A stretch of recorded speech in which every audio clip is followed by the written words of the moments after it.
Welcome, dear friend. Today, I've prepared the biography of Marilyn Monroe. Before you fall asleep, make sure to tell us from where you're listening and what time it is as you settle into your comfortable position, perhaps with your blanket pulled up just right and your pillow perfectly fluffed. Allow yourself to release the tensions of the day. Feel your breathing become deeper and more rhythmic as we embark on this gentle journey through the life of one of Hollywood's most luminous stars. Now, calm down and listen to the story while falling asleep. I'm wishing you a cozy and comfortable night.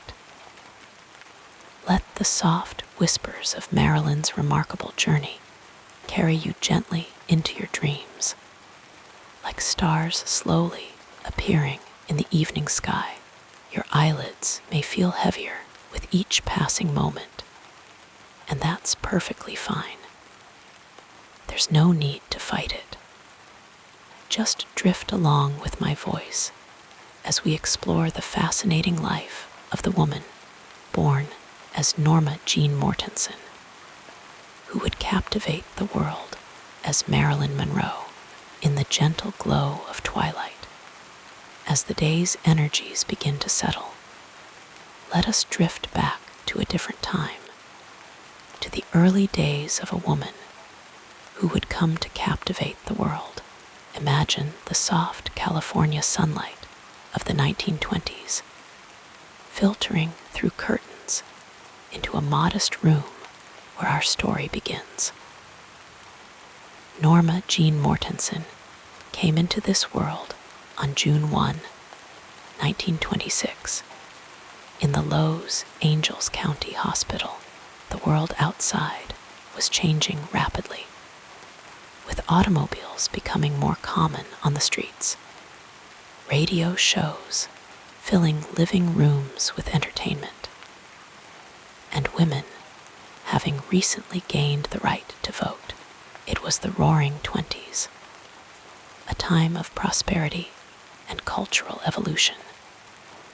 Though these grand social movements seemed far removed from the tiny infant with wispy blonde hair and curious blue eyes, her mother, Gladys Pearl Baker, was a film cutter at RKO Studios, working with delicate strips of celluloid that captured the magic of early cinema.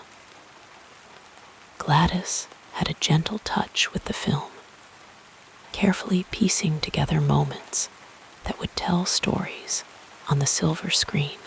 She lived in a small bungalow in a quiet neighborhood where the scent of jasmine sometimes drifted through open windows on warm evenings. Gladys had already experienced much in her young life: 2 previous marriages, 2 older children she rarely saw, and struggles with her own sense of stability and place in the world. The identity of Norma Jean's father remained somewhat of a mystery, a blank space in her story that would never be fully filled. On her birth certificate, the name Martin Edward Mortensen appeared, a former husband of Gladys, though many believed her biological father was actually a man named Charles Stanley Gifford, a colleague from the film studio with whom Gladys had shared a brief relationship. This uncertainty about her origins would cast a soft shadow over Norma Jean's understanding of herself throughout her life, like a gentle but persistent mist that never quite lifted. The early years passed in a series of shifting scenes, as changing as the film reels her mother worked with each day.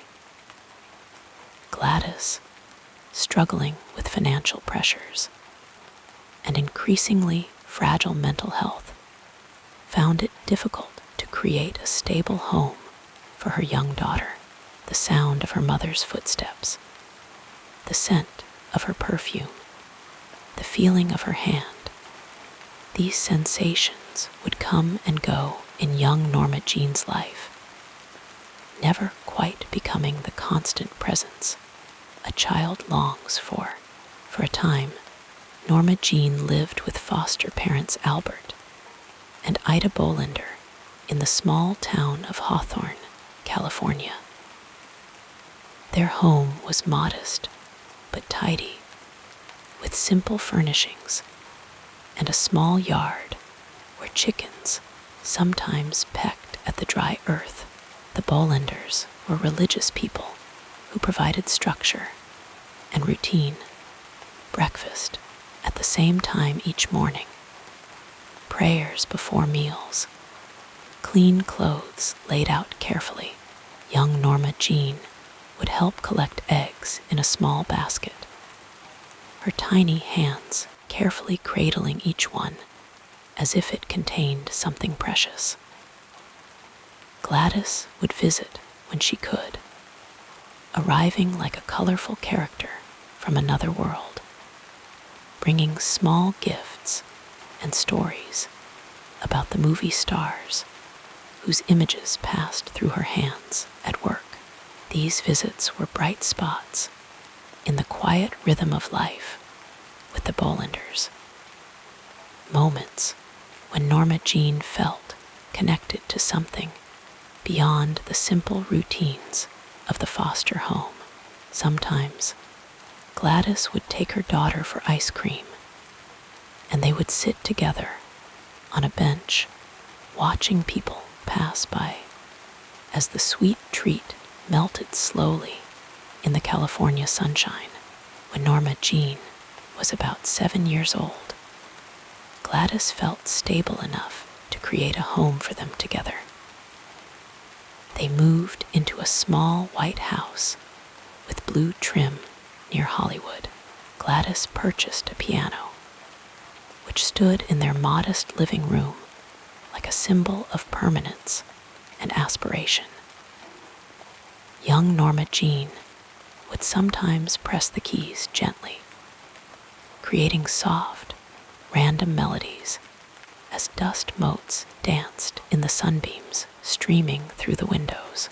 For a brief time, there was a sense of possibility, of a normal life unfolding.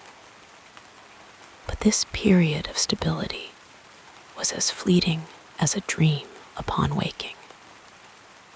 Gladys began to experience more severe mental health challenges, with episodes that frightened her young daughter. There were days when Gladys would stare vacantly out the window, or speak of strange fears and visions, her voice taking on a distant quality that made her seem like a stranger. The piano stood silent during these times, its presence a reminder of hopes temporarily suspended. In 1934, Gladys was admitted to a state hospital after suffering a mental breakdown. Norma Jean, just 8 years old, watched as her mother was taken away, not fully understanding what was happening, but sensing the profound shift in her world. The memory would stay with her, the sound of a car door closing, her mother's face through the window, growing smaller as the vehicle pulled away into the gathering dusk. With her mother unable to care for her, Norma Jean became a ward of the state, though she was fortunate that a friend of her mother's, Grace McKee, stepped forward to become her legal guardian. Grace had a deep love for movies and particularly admired Jean Harlow, the platinum blonde bombshell of the 1930s. She would sometimes style young Norma Jean's hair and tell her she could be beautiful like Harlow someday. These quiet moments in front of the mirror, with Grace, gently brushing her hair, gave Norma Jean glimpses of a possible future self, someone admired and loved. Grace married in 1935, and her new household situation made it difficult to continue caring for Norma Jean. This began a period of transitions between various foster homes and the Lowe's Angels Orphans Home, which, despite its name, primarily housed children with living parents who could not care for them. The orphanage had long hallways with polished floors that reflected the overhead lights, dormitory-style rooms with simple beds lined in neat rows, and strict schedules that regulated each day from morning bell to lights out. In the orphanage, Norma Jean learned to find comfort in small things. A favorite book kept under her pillow, the way sunlight created patterns on the wall in the afternoon, the friendship of other girls who shared her circumstances. She was known for her quietness and for sometimes retreating into a rich inner world where she could imagine different lives and possibilities. The staff noted her politeness and willingness to help with chores, though they also observed a certain watchfulness in her, as if she was always preparing for the next chain. During these years, Norma Jean attended Emerson Junior High School, where she was a decent student, though not particularly outstanding academically. She had a natural artistic ability and enjoyed drawing, creating soft sketches of faces and flowers that showed a sensitive observation of the world around her. Her teachers remembered her as somewhat shy, but pleasant, a girl who seemed to exist slightly apart from the boisterous energy of her classmates, as if watching life from behind a thin, invisible veil. When Norma Jean was 15, Grace McKee arranged for her to marry James Doherty, a 21-year-old factory worker who lived in the neighborhood. This was partly a practical solution, as Grace and her husband were moving to the East Coast and could not take Norma Jean with them. Marriage offered an alternative to returning to the orphanage or being placed in another foster home. In those days, it wasn't uncommon for girls to marry young, especially those from circumstances where family support was limited. The wedding took place on June 19, 1942, just after Norma Jean's 16th birthday. She wore a simple white dress, her hair falling in soft waves around a face that still carried the roundness of childhood. Photographs from that day show a girl bride with a smile that doesn't quite reach her eyes, standing beside a handsome young man in a dark suit. They moved into a small apartment where Norma Jean learned to cook simple meals and keep house, playing the role of wife while still very much a teenager. The world around them was at war, with World War II reshaping the landscape of American life. Rationing affected everything from sugar to gasoline. Women were entering the workforce in unprecedented numbers, and young men were being called to service. In 1944, James Doherty joined the Merchant Marine and was sent overseas, leaving his young wife behind. With her husband away, Norma Jean took a job at the Radio Plane Munitions Factory in Van Nuys, California. Here, she helped in the war effort, working on assembling drone aircraft used for target practice by the military.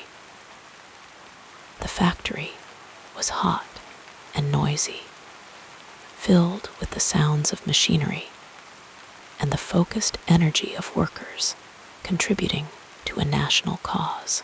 Norma Jean wore coveralls and tied her hair back with a bandana, her hands becoming skilled at the detailed assembly work required. It was at this factory that a pivotal moment in her life occurred, though it seemed ordinary at the time. Army Air Forces to take pictures of women contributing to the war effort, part of a morale-boosting campaign.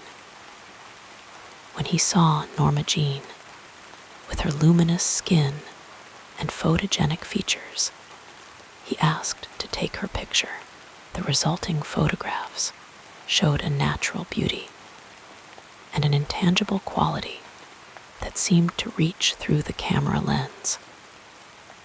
A combination of innocence and presence that would later captivate millions. Encouraged by this experience, Norma Jean began to explore modeling, signing with the Blue Book Modeling Agency. In these early modeling days, she appeared primarily in advertisements and on magazine covers, learning how to pose and present herself to the camera. There was a quietness to her beauty then, not yet the deliberate sensuality that would later become her trademark. As the war came to an end and James Dougherty returned home, he found a wife who had begun to change, to discover new aspects of herself and new possibilities for her life. Their marriage, begun as a practical arrangement rather than a love match, could not accommodate these changes. They divorced in 1946, ending a chapter that had provided temporary stability but little emotional fulfillment. In the years that followed, Norma Jean would continue her metamorphosis, eventually signing a contract with 20th Century Fox and adopting the stage name that would become legendary, Marilyn Monroe. But that transformation belongs to another part of her story, one that unfolds beyond these early years of shifting foundations and quiet resilience. What remained consistent throughout these formative experiences was her ability to adapt, to find ways to survive circumstances that might have broken someone with less inner strength. Behind the eventual glamour and the carefully constructed public image was always that watchful child from the orphanage, the girl who learned to find beauty in small moments and to create herself anew when necessary. As we leave young Norma Jean on the threshold of becoming Marilyn, we might imagine her standing at a California bus stop, perhaps in the gentle hour before sunset when the light turns golden. She holds a small suitcase containing her few possessions, waiting for transportation to carry her toward a future she can sense, but not yet fully envision. The breeze lightly touches her hair, and somewhere in the distance, music plays from an open window. The soft notes floating through the evening air like possibilities not yet named. Let us drift further into the story as we explore the next part of this fascinating journey. In the gentle glow of Hollywood's distant past, long before the bright lights and silver screens, the story of a young girl named Norma Jean Baker was quietly taking shape. Her family history flows like a winding river through the American landscape, carrying with it dreams, hardships, and the silent whispers of ancestors who would never know that their bloodline would one day produce one of the most iconic figures of the 20th century. Marilyn Monroe's family tapestry was woven with threads that stretched across continents and generations, a rich blend of nationalities and stories that would subtly influence the woman she would become. On her mother's side, the lineage traced back to Ireland and Scotland, with the maiden name of Gladys Pearl Monroe carrying echoes of rolling green hills and ancient Celtic traditions. The Monroe name itself would later become part of Marilyn's chosen identity, a subtle homage to her maternal heritage. If we were to travel back through time, we might find ourselves in the small towns and villages where Marilyn's ancestors lived their quiet lives, unaware that their bloodline would one day capture the imagination of millions. Her maternal grandfather, Otis Monroe, was born in Indiana in 1874. A man of modest means who worked with his hands, and passed down to his daughter Gladys a resilient spirit that would later be needed in abundance.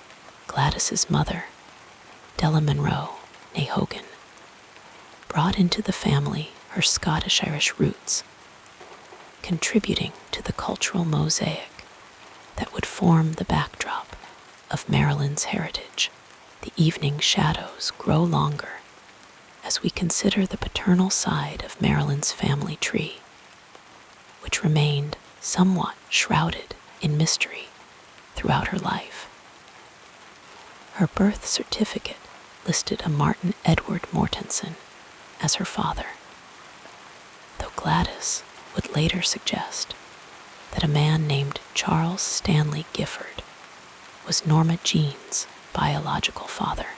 This uncertainty about her paternal lineage created a soft emptiness in young Norma Jean's understanding of herself, a gentle question mark in her personal narrative that would never fully resolve. The family stories that might have been passed down to Marilyn were fragmented by circumstance. Her mother Gladys, struggling with mental health challenges, was unable to provide the consistent presence that allows family traditions to take root. Instead of evenings filled with tales of ancestors or holiday gatherings where cultural customs could be observed and absorbed, Norma Jean's childhood was marked by movement from one temporary home to another, creating a different kind of family history, one of adaptation and resilience. In the absence of these traditional connections, Norma Jean created her own mythology, piecing together what little she knew of her roots with dreams of what might have been. She once mentioned that she liked to imagine her father as Clark Gable, weaving fantasy into the empty spaces of her genealogy. This ability to reimagine her story would later serve her well as she transformed herself into Marilyn Monroe, creating a new identity that both revealed and concealed aspects of herself. The cultural context of Marilyn's origins was the America of the 1920s and 1930s, a nation experiencing profound transitions.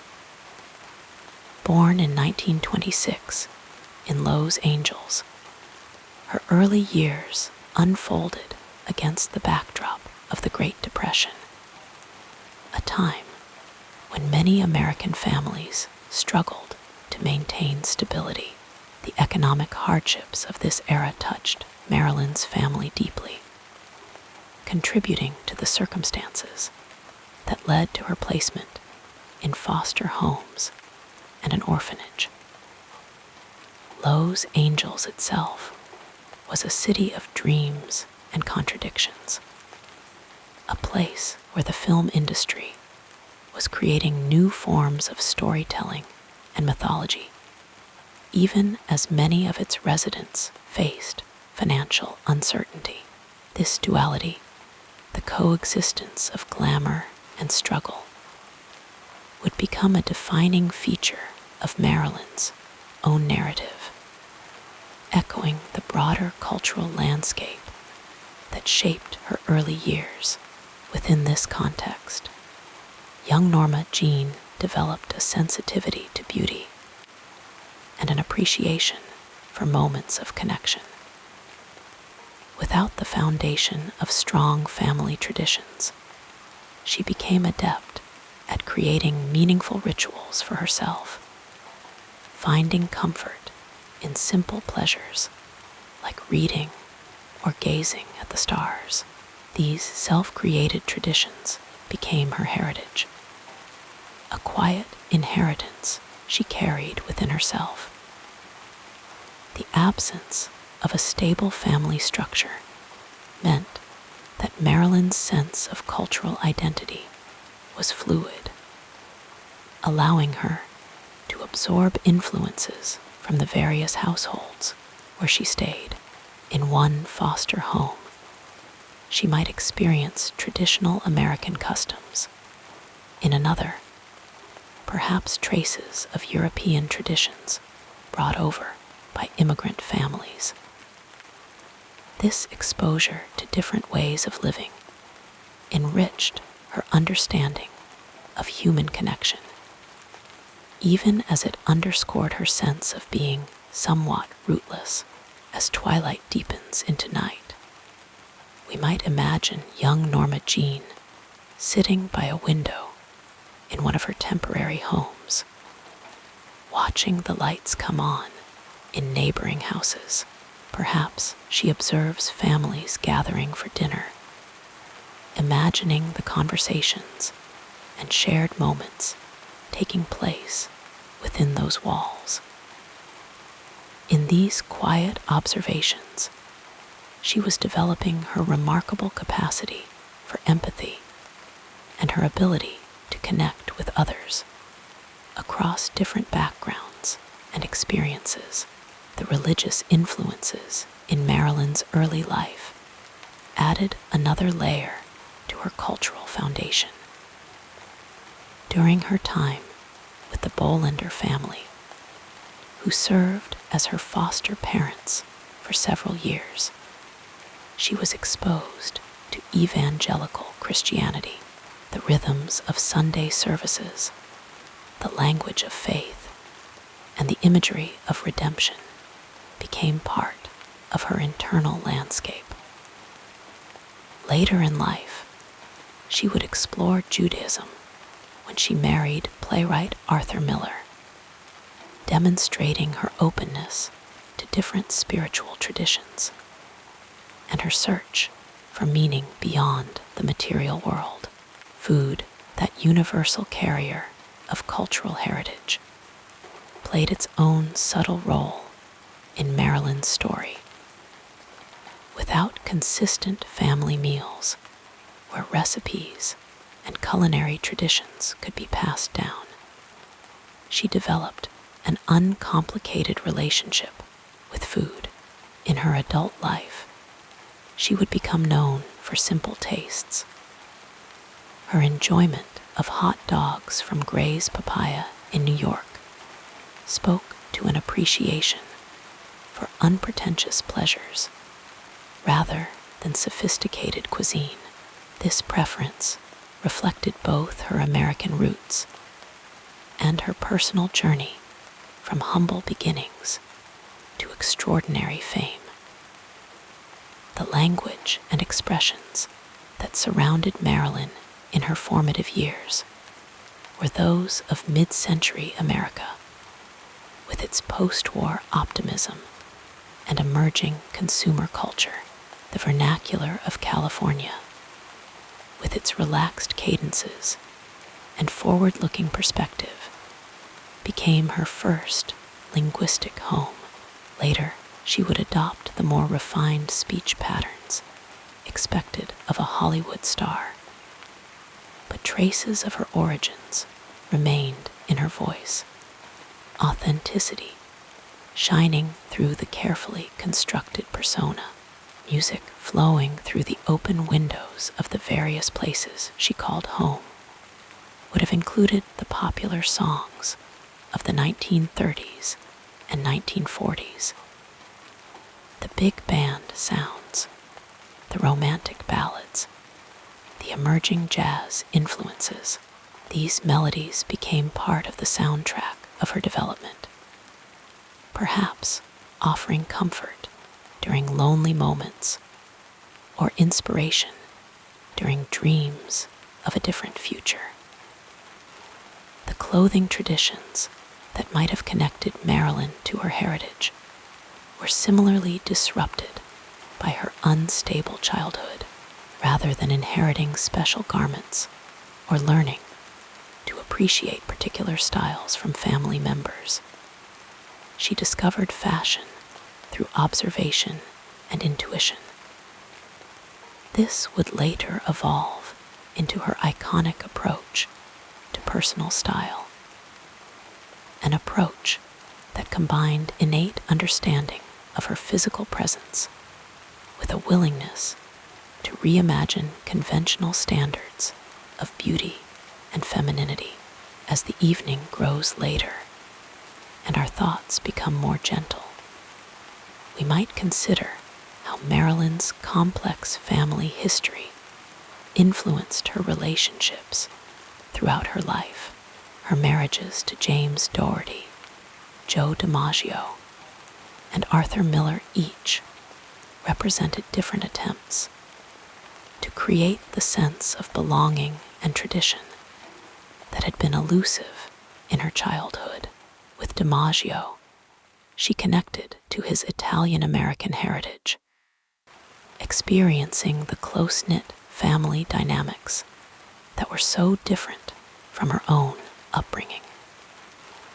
With Miller, she explored intellectual traditions and Jewish cultural practices, expanding her understanding of community and identity. Throughout these relationships, Marilyn carried with her the invisible inheritance of her fragmented family history, both the challenges it presented and the unique perspective it offered. The absence of strong family roots allowed her a certain freedom to reinvent herself, while also creating a longing for connection that influenced many of her choices and relationships. The genealogical research conducted in recent years has filled in some of the blanks in Marilyn's family tree, tracing lines back to colonial America and even to European royalty through distant connections. Yet these discoveries came long after her lifetime, existing as historical footnotes rather than living influences on her development. What shaped her more profoundly were the immediate circumstances of her childhood, the absence of her father, her mother's struggles, and the series of temporary homes that became her early experience of family life. As our thoughts grow more dreamlike and the boundaries between past and present soften, we might imagine Marilyn's ancestors watching over her journey, the Irish farmers, the Scottish craftspeople, the Americans who moved westward with the expanding nation, perhaps they would have recognized in her something of themselves: resilience, adaptability, and a determination to create meaning despite difficult circumstances. The cultural roots that nourished Marilyn were not primarily those of ethnic traditions or family customs, but rather the broader American experience of reinvention and self-creation. She embodied a particularly American narrative: the transformation of ordinary beginnings into extraordinary achievement through a combination of talent, perseverance, and the willingness to dream beyond present limitations. As sleep begins to gently claim our consciousness, we might see Marilyn not just as the iconic figure captured in famous photographs, but as the culmination of countless lives and choices that came before her. The embodiment of a family history that, while unconventional, provided her with unique gifts. Her ability to connect with audiences across cultural boundaries perhaps stemmed from her own experience of navigating different worlds from an early age, finding common human threads in diverse settings. The story of Marilyn's family history reminds us that our roots influence us in ways both obvious and subtle, that we carry our ancestors with us even when we don't know their names or stories.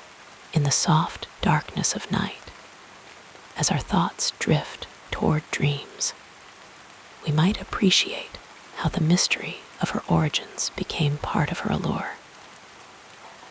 The sense that she had emerged almost magically into the world, a luminous presence without clear antecedents.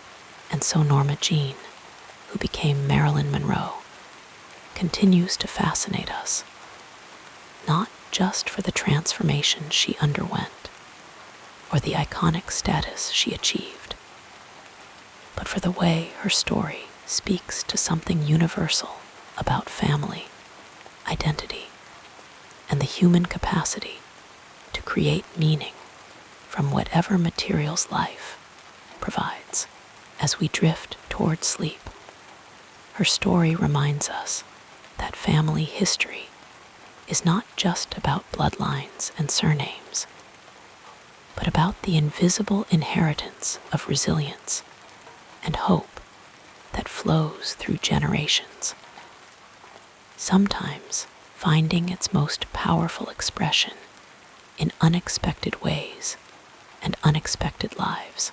The peaceful narrative of this life continues as we turn our attention to what happened next. In the gentle light of early morning, in a modest neighborhood of Los Angeles during the 1920s, little Norma Jean Mortensen began her journey in a world that would one day know her as Marilyn Monroe. The California sun filtered through thin curtains, casting soft patterns across worn wooden floors in the various homes where she spent her earliest days. These were not grand spaces, but simple dwellings where the sounds of everyday life created the soundtrack of her childhood. The Los Angeles of Norma Jean's youth was a city still finding its identity, much like the girl herself.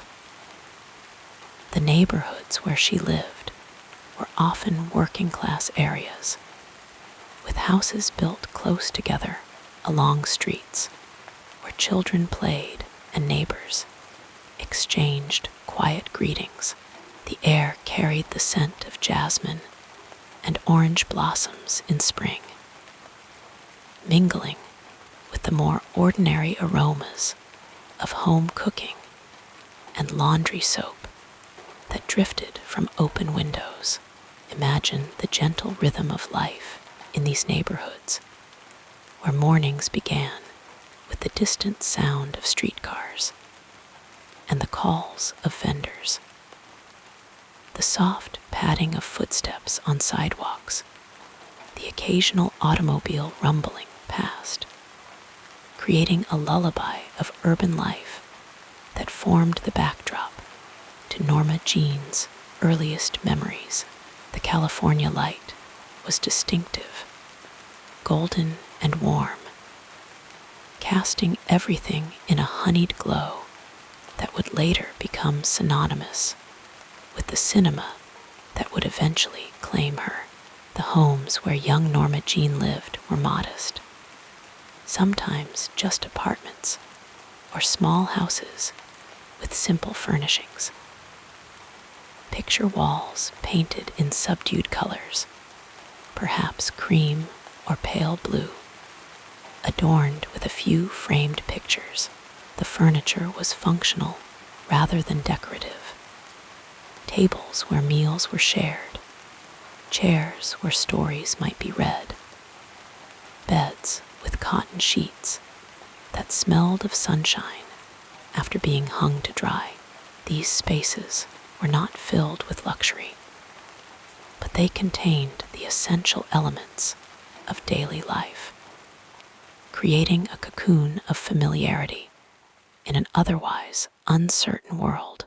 For the young girl, windows would be open in the warmer months, allowing breezes to drift through rooms, carrying the sounds of neighbors chatting, radios playing distant music, and children laughing as they played games in yards or on sidewalks. In the evenings, the golden California light would soften and fade, turning the sky to shades of pink and lavender before darkness fell, bringing with it a different rhythm to the household. Norma Jean's childhood was marked by instability, moving between foster homes, the care of family friends, and occasionally her mother. Each place had its own character, its own scents and sounds, creating a patchwork of environments that shaped her understanding of home. Some spaces might have been filled with the comforting scent of baking bread or simmering soup. Others perhaps carried the sharper notes of cleaning products or the mustiness of old furniture. These sensory experiences became embedded in her memory, creating a complex tapestry of what home meant. In some of these places, there might have been gardens where flowers nodded in the breeze, their fragrance drifting through open windows. Perhaps there were trees where birds nested, filling the air with gentle chirping at dawn. The natural world existed alongside the human-made environment, offering moments of beauty and constancy in a life characterized by change. Imagine young Norma Jean observing a butterfly landing on a flower, or watching clouds drift across the vast California sky, finding in these moments a connection to something larger than her immediate circumstances. The social environment of her childhood was equally complex and varied. In foster homes, she might have been one of several children, learning to navigate the delicate politics of shared spaces and attention.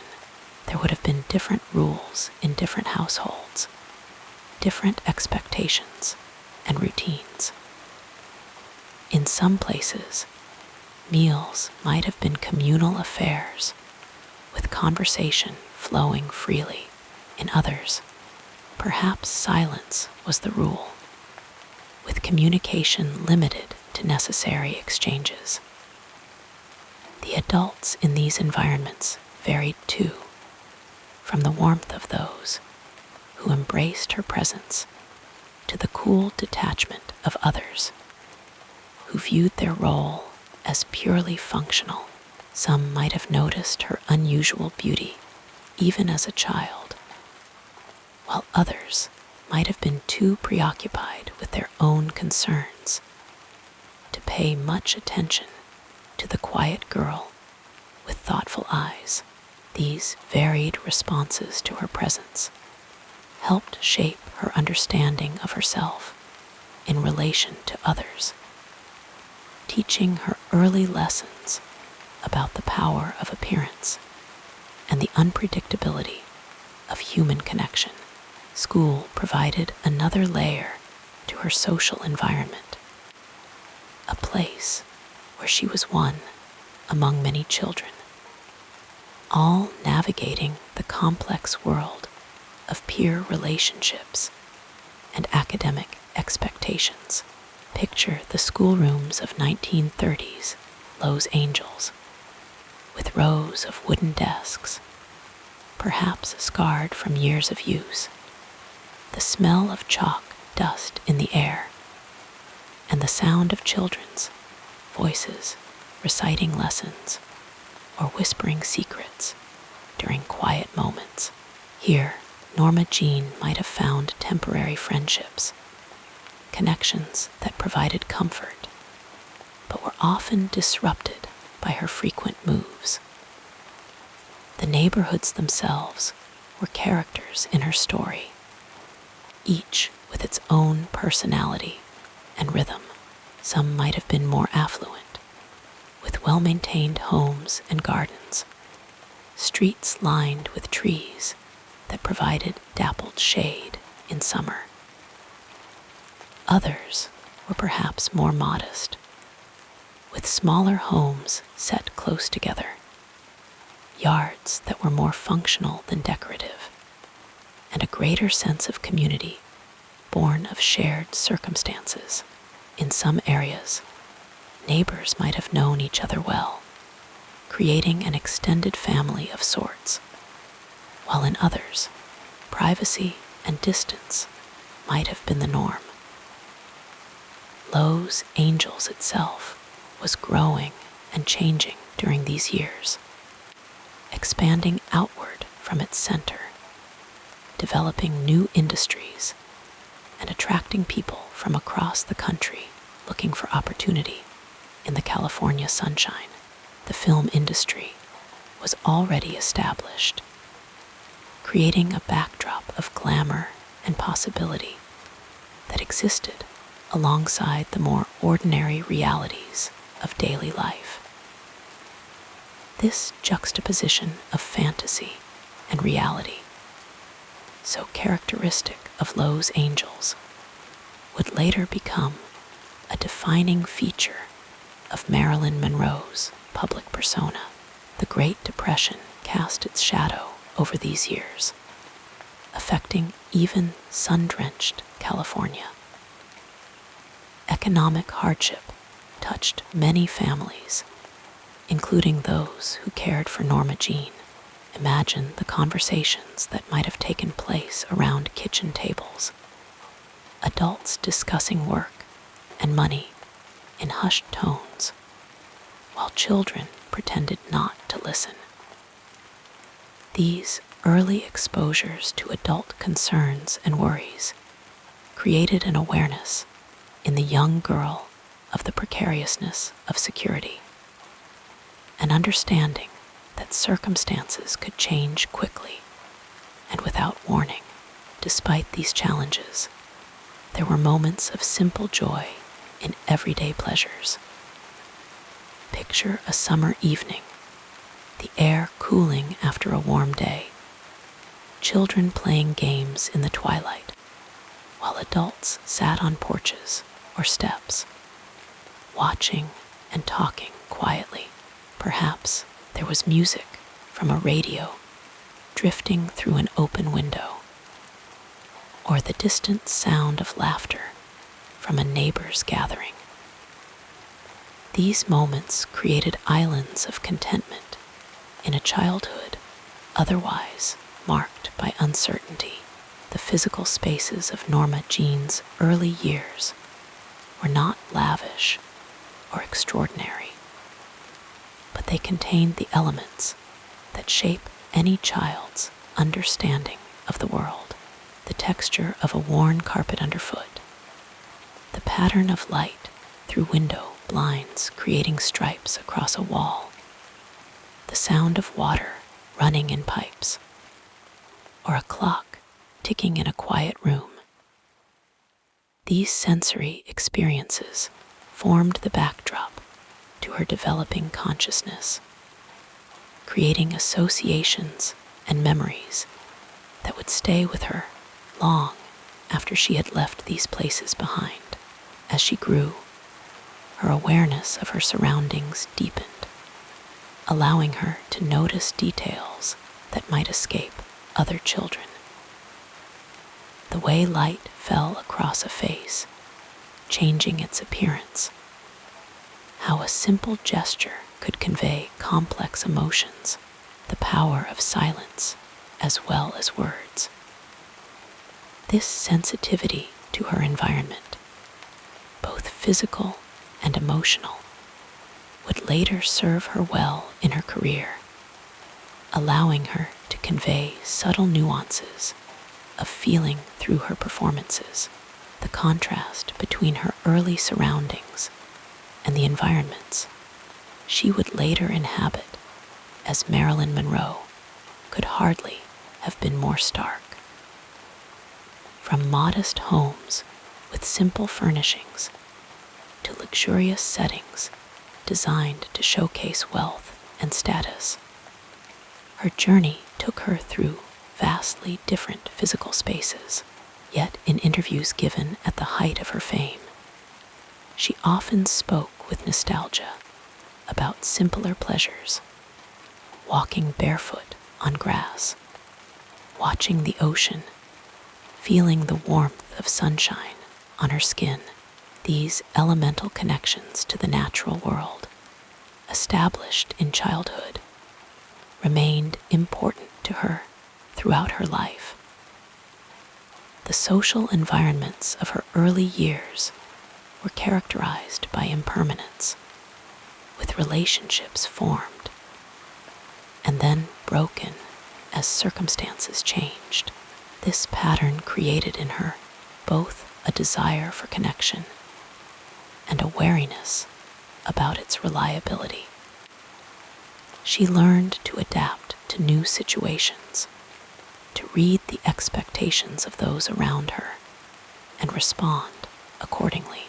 This chameleon-like quality, developed as a survival skill in childhood, would later become an asset in her acting career, allowing her to transform herself to meet the demands of different roles. In the evenings, as darkness fell over Lowe's Angels, the character of these neighborhoods would change.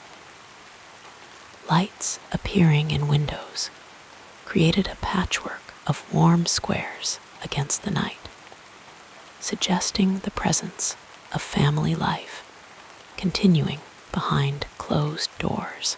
The sounds would shift too, becoming more muted, with occasional laughter or music drifting through the air.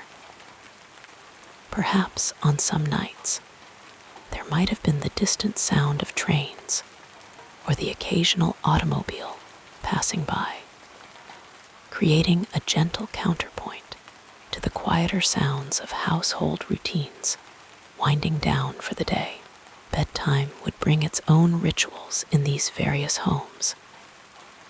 Perhaps a story read by a kind foster parent, or simply the quiet routine of washing and changing into night clothes.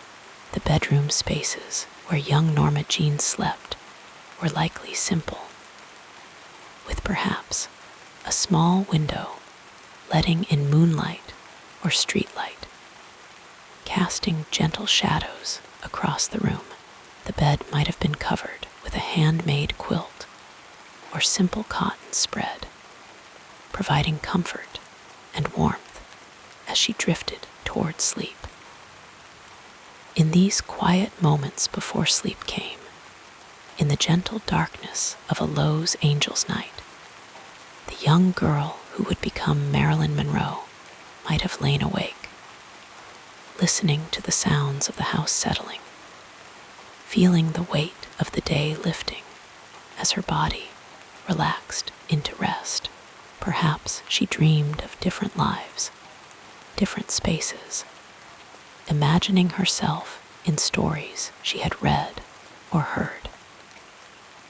These moments of solitude and imagination were precious, allowing her to escape the limitations of her circumstances and envision other possibilities, the physical and social environments of Norma Jean's childhood, with their mixture of ordinariness and instability, provided both challenges and opportunities for growth.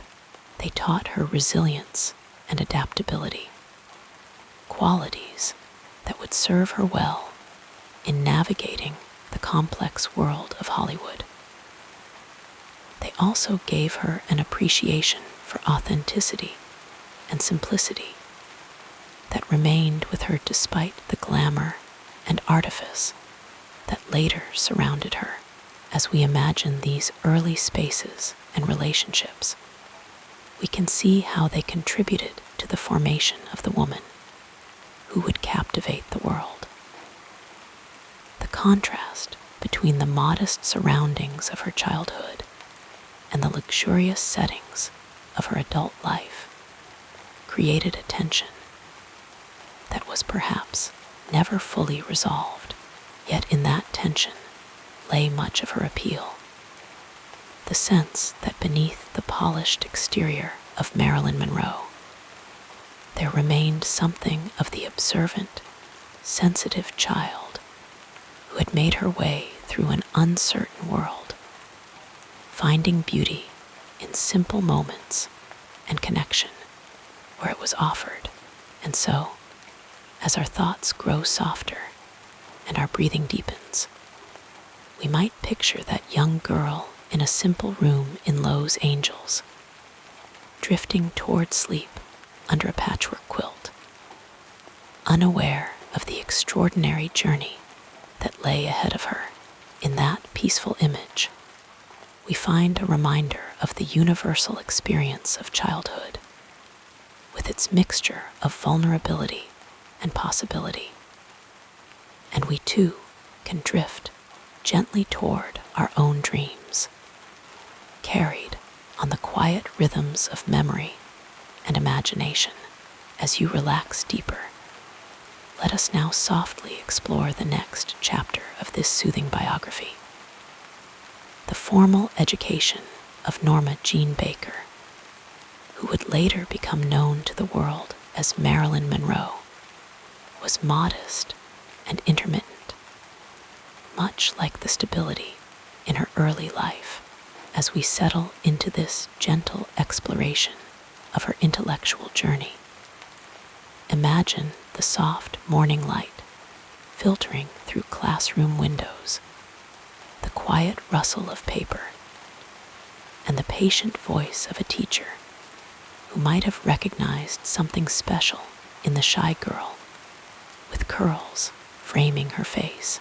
Norma Jean attended Emerson Junior High School in Lowe's Angels, where she was a quiet student, often lost in her own thoughts. The classroom walls were painted in soft, institutional colors, perhaps a pale green or cream, and the wooden desks were arranged in neat rows. She would sit, sometimes, with her chin resting on her hand, gazing out the window at the California sky, her mind drifting to places far beyond the mathematics or geography lessons being presented. Her academic achievements were unremarkable during these years, not because she lacked intelligence, but because her attention was often divided by the uncertainties of her home life, moving between foster homes and the care of family friends meant changing schools frequently, each transition requiring her to adapt to new teachers, new classmates, new routines. Each morning, she would walk into unfamiliar buildings, feeling the weight of being the new girl once again, her footsteps echoing slightly in corridors where everyone else seemed to belong.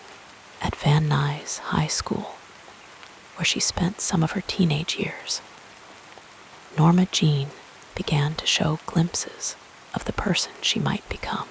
The school building was typical of California architecture of the time, with open walkways connecting classrooms, allowing the gentle breeze to carry the scent of nearby eucalyptus trees through the campus.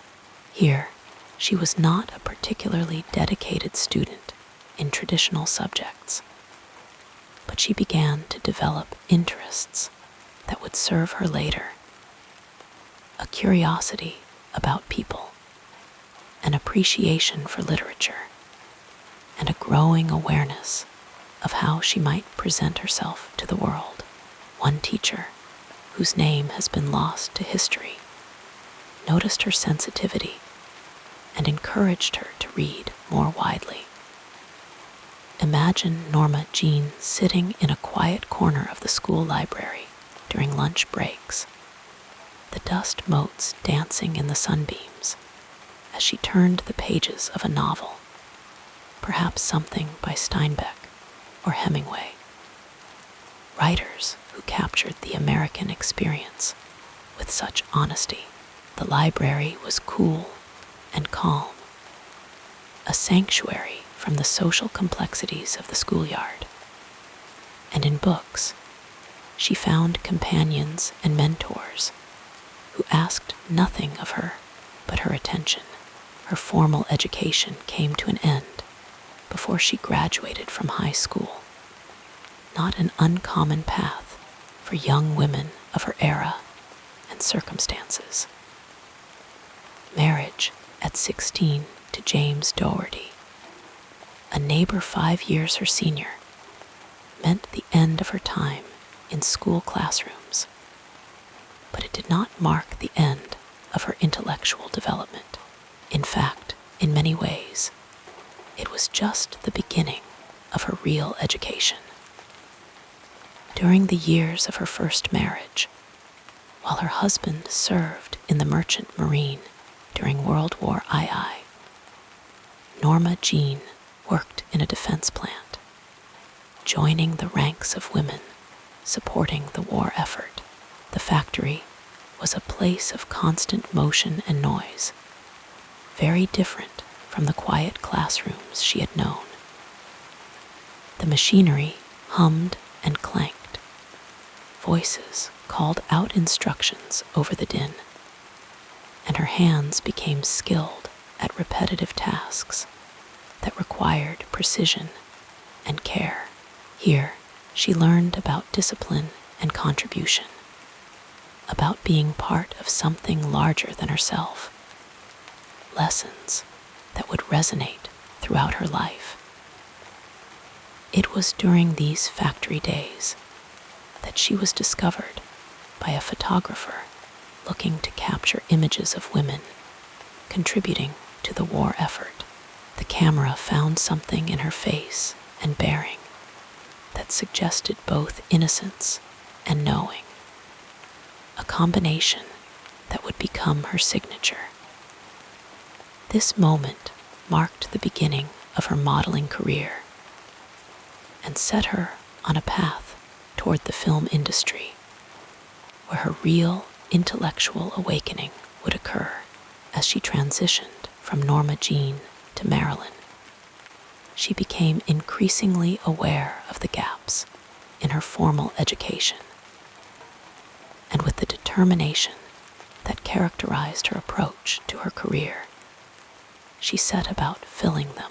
Imagine her in the quiet hours between film shoots, sitting in her modest apartment, lamplight pooling on the pages of books she had selected to improve herself. She read widely and with purpose, building the foundation that her interrupted schooling had not provided.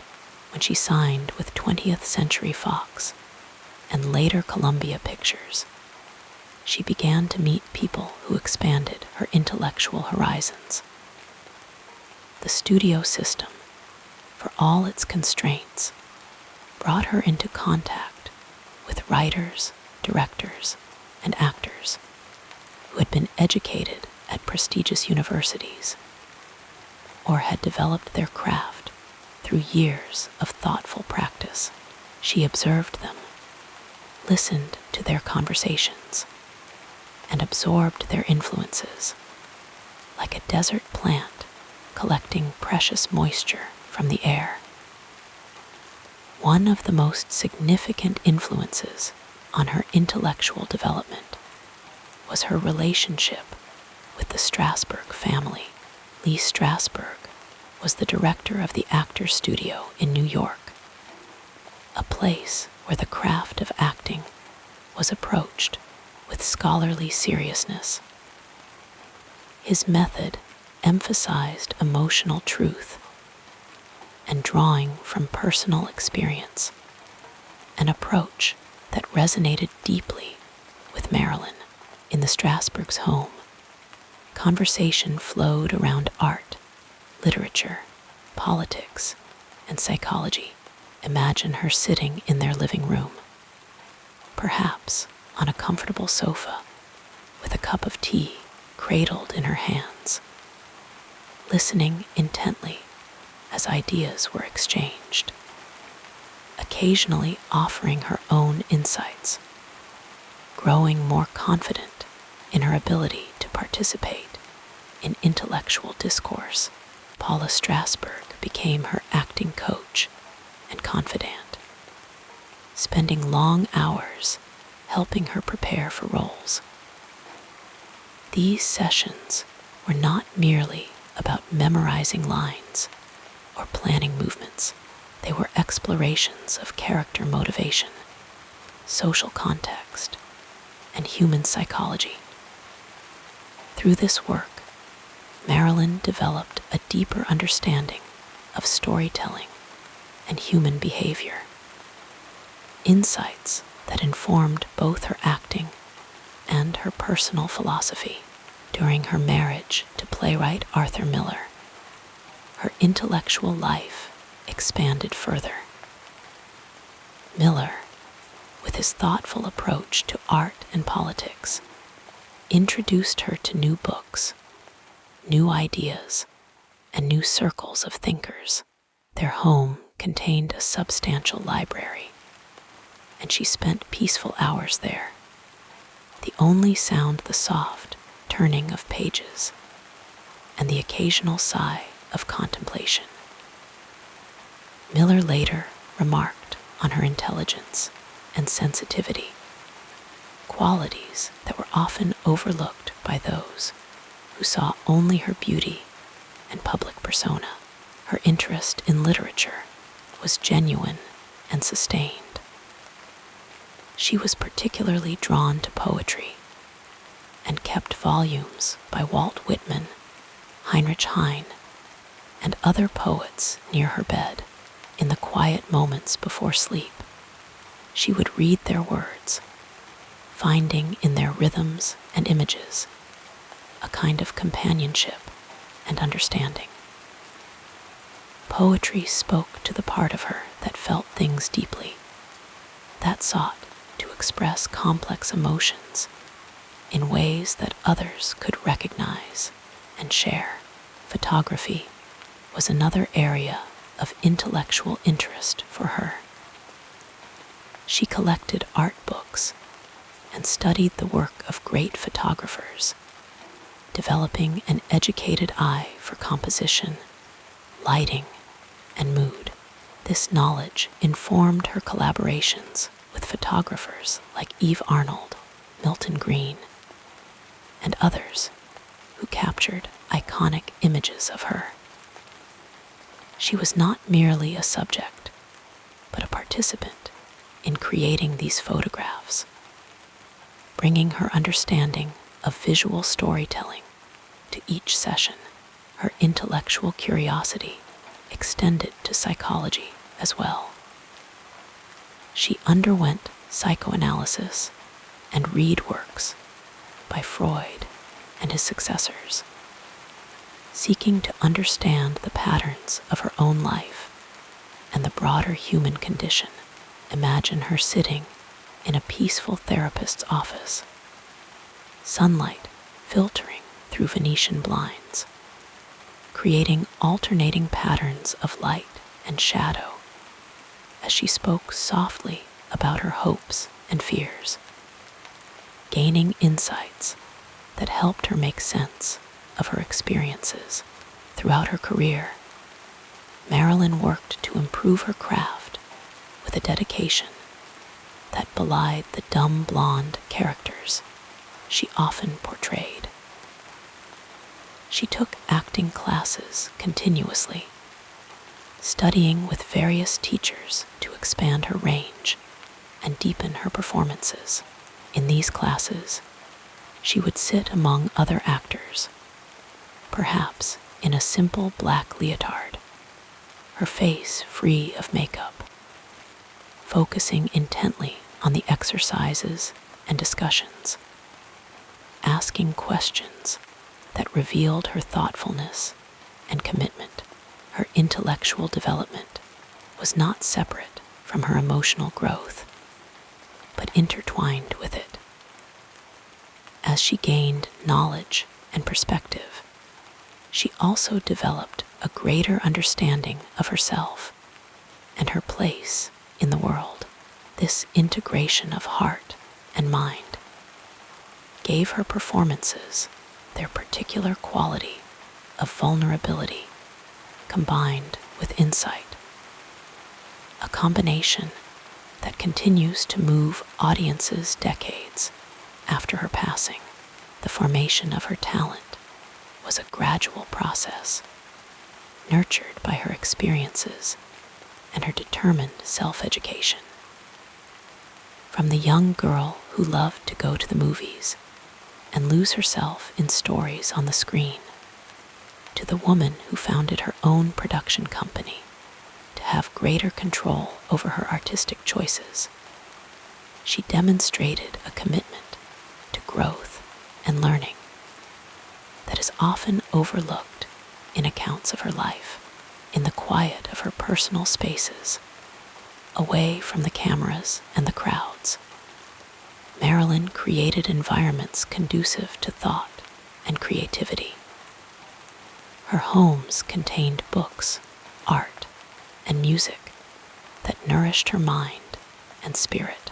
She would spend peaceful evenings listening to classical records, the gentle strains of Mozart or Chopin filling the rooms as she read or simply sat in contemplation, allowing her thoughts to drift and connect in new ways.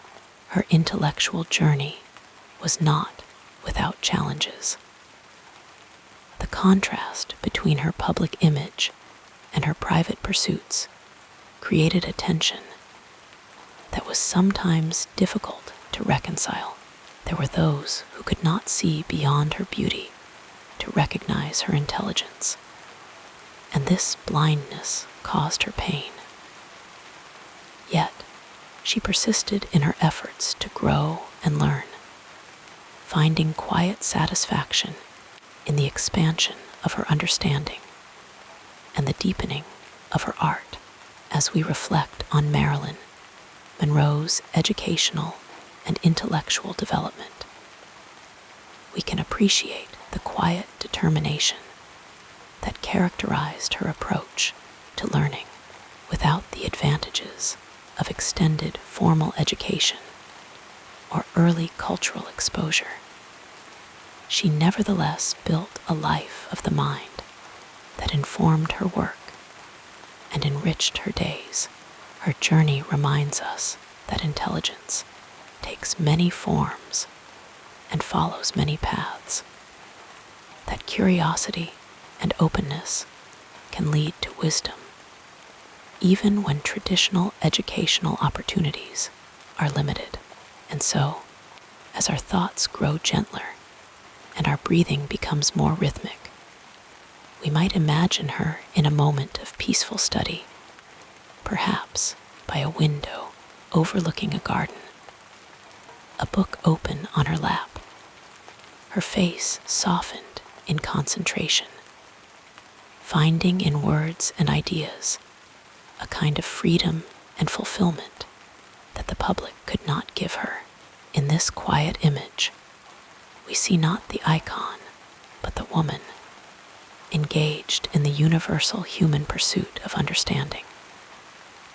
And we too can drift toward sleep with the comforting knowledge that growth continues in its own gentle way throughout all the seasons of our lives. Our soothing biography continues with a look at the next important period in this incredible life. Marilyn Monroe's life was shaped by a constellation of mentors, role models, and quiet guiding forces, some who stood beside her for years, others who appeared only briefly, like stars flickering in and out of view. These relationships, whether fleeting or enduring, left soft but lasting imprints on her heart and mind, helping her navigate the labyrinth of fame, artistry, and self-discovery. One of the earliest and most profound influences was Natasha Lydes, the acting coach who first met Marilyn when she was still Norma Jean, a young woman hungry for guidance. Natasha saw beyond the surface, recognizing not just the raw potential in Marilyn's voice and movements, but the quick, searching intellect behind her eyes. She taught her to slow down, to listen, to let emotions rise naturally rather than forcing them. Their sessions were intense, sometimes frustrating, but Marilyn absorbed every lesson like dry earth soaking up rain. Natasha's belief in her was a lifeline during those early years in Hollywood, when so many dismissed her as merely pretty, though their relationship would later fray under the pressures of fame and differing expectations. Marilyn always carried with her the discipline and technique Natasha had instilled, proof that someone once had taken her seriously.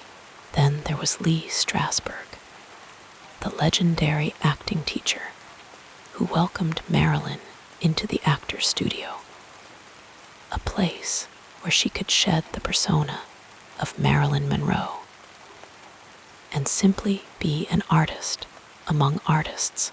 Strasberg's method acting techniques resonated deeply with her. He taught her to mine her own emotions, to use her vulnerabilities as strengths rather than hiding them. In his classes, she found a rare acceptance. He once told her that her fragility and sensitivity were not weaknesses, but the very qualities that made her performances unforgettable. Under his guidance, she began to see herself not just as a star, but as a student of the craft, someone who could grow and evolve. Their bond was one of mutual respect. He admired her dedication, and she revered his wisdom, even as the world saw her as a glamorous icon in Lee's studio. She was just another actor, working learning, striving to be better. Beyond the world of acting, Marilyn found inspiration in the quiet, intellectual companionship of people like the poet and playwright Norman Roston. He and his wife, Hedda, became close friends, offering her a refuge from the relentless glare of fame. In their Brooklyn home, she could sit at the kitchen table, sip coffee, and talk about books, philosophy, and life without pretense. Norman encouraged her writing, her poetry, her love of literature. He saw her as a thinker, a woman with ideas worth exploring, and that validation was a balm to her soul. Their friendship was uncomplicated, free from the pressures of Hollywood, and in those moments, she could simply be herself. A woman who loved words, who longed to understand the world more deeply. Another guiding light was the photographer Milton Greene, who became both a collaborator and a confidant. He was one of the first to help her take control of her own image, to move beyond the studio's narrow vision of her as a blonde bombshell. Together, they created photographs that revealed her complexity, dreamy, introspective, even melancholic. Milton treated her as an artist, not just a subject, and their partnership in forming Marilyn Monroe Productions was a bold step toward autonomy, though their business relationship eventually dissolved. The trust they shared in those early years gave her the courage to demand more from her career, to insist on roles that challenged her. And then there were the writers, the thinkers, the voices she encountered only through books, but who shaped her inner world just as profoundly. She devoured the works of Carl Sandburg, whose biographies of Lincoln spoke to her own fascination with resilience and reinvention. She kept a well-worn copy of Rilke's Asterisk Letters to a young poet asterisk by her bedside, returning to its passages like prayers. These writers became silent mentors, their words offering solace and wisdom when the noise of fame grew too loud. Perhaps one of the most tender relationships was with her therapist, Dr. Marion Crease, a psychoanalyst who helped her untangle the wounds of her past. Therapy was not yet commonplace for stars in those days, but Marilyn embraced it with her usual intensity, seeking to understand herself beyond the traumas of her childhood. Dr. Crease provided a safe space where she could speak freely, where her fears and longings could be examined without judgment. Though their work together was often painful, it was also healing, a slow, deliberate journey towards self-acceptance. These mentors and friends did not always remain in her life. Some relationships faded with time, others ended in disappointment. But each one left behind a trace, a lesson, a moment of clarity that stayed with her. They were the ones who saw past the glittering surface, who recognized the woman who read Dostoevsky in bed, who scribbled poetry in notebooks, who longed to be more than what the world demanded of her. As we let these stories linger in our minds, we can picture Marilyn in those quiet, in-between moments, sitting across from Natasha, repeating a line until it felt true, laughing with Norman over a shared joke, about some obscure poem. Standing in Milton's studio, watching as he adjusted the light just so, revealing something new in her expression. These were the relationships that nurtured her, that reminded her she was more than a symbol. And as our thoughts grow softer, our breath slower, we might imagine her in one of those rare, peaceful instants. Perhaps after a long conversation with Lee Strasberg, walking home under the dim glow of streetlights, turning over his latest advice in her mind, or curled up with a book, her fingers tracing the lines of a favorite passage, feeling the quiet thrill of being understood, even if only by the words of a long-dead poet.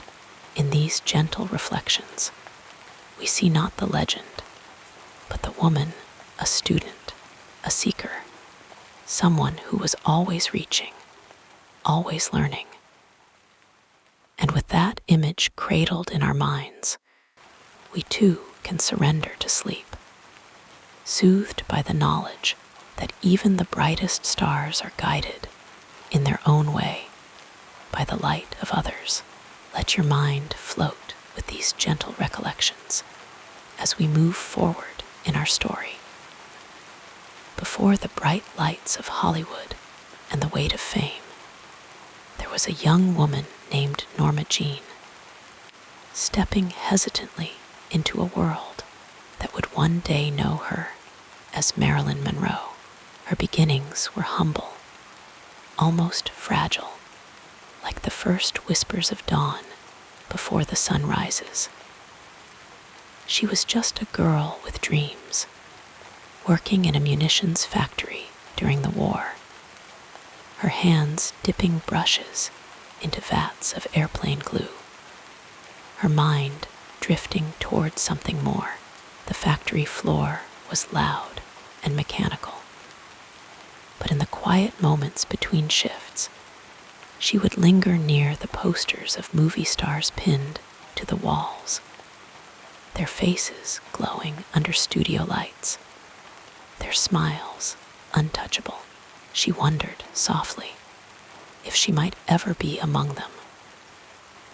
One day, a photographer named David Conover wandered into the factory, sent by the army to capture images of women contributing to the war effort. His camera lens settled on Norma Jean, and something in her expression, a quiet radiance, a hint of something unnameable, made him pause. He asked if she had ever modeled before.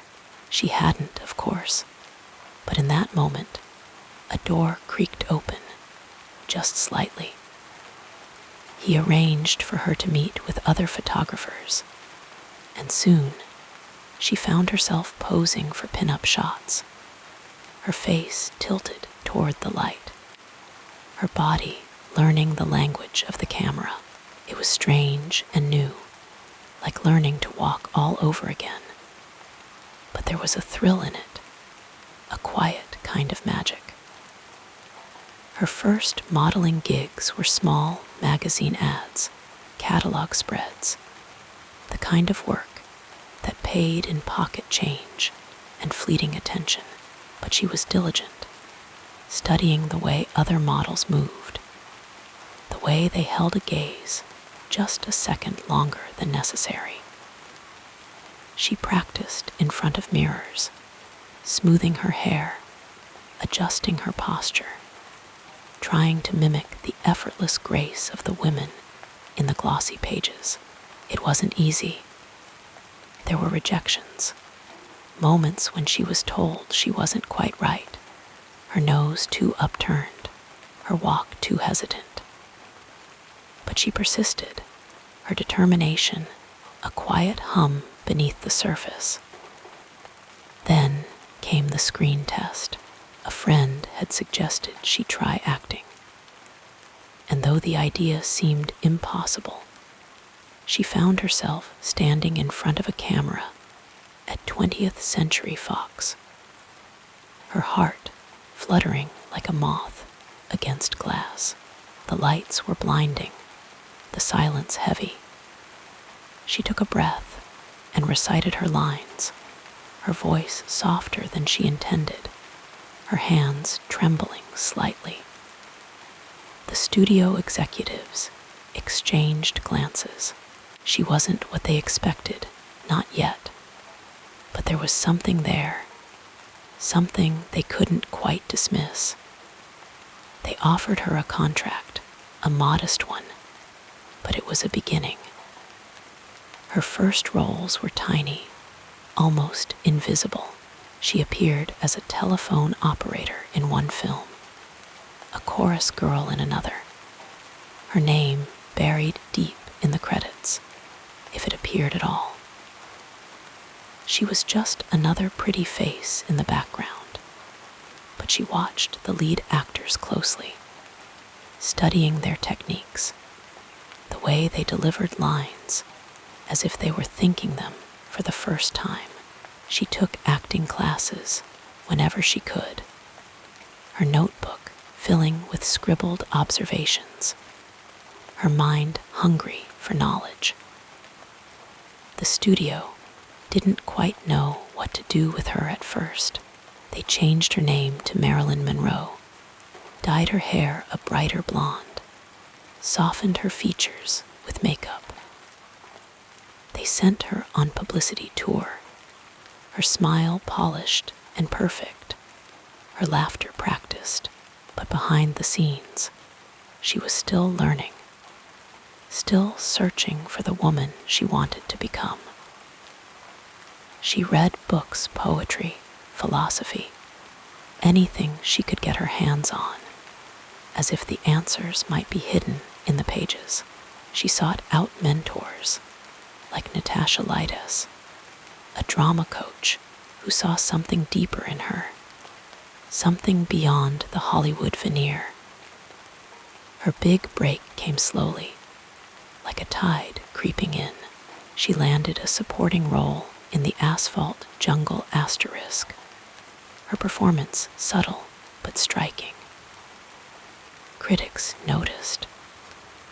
Then came All About Eve Asterisk, where she played Miss Caswell, a dim but endearing actress with a breathy voice and wide, innocent eyes. It was a small part, but it lingered in the memory, a spark of something special. The audience responded to her in a way they hadn't before. She wasn't just beautiful, she was magnetic, alive in a way that felt real.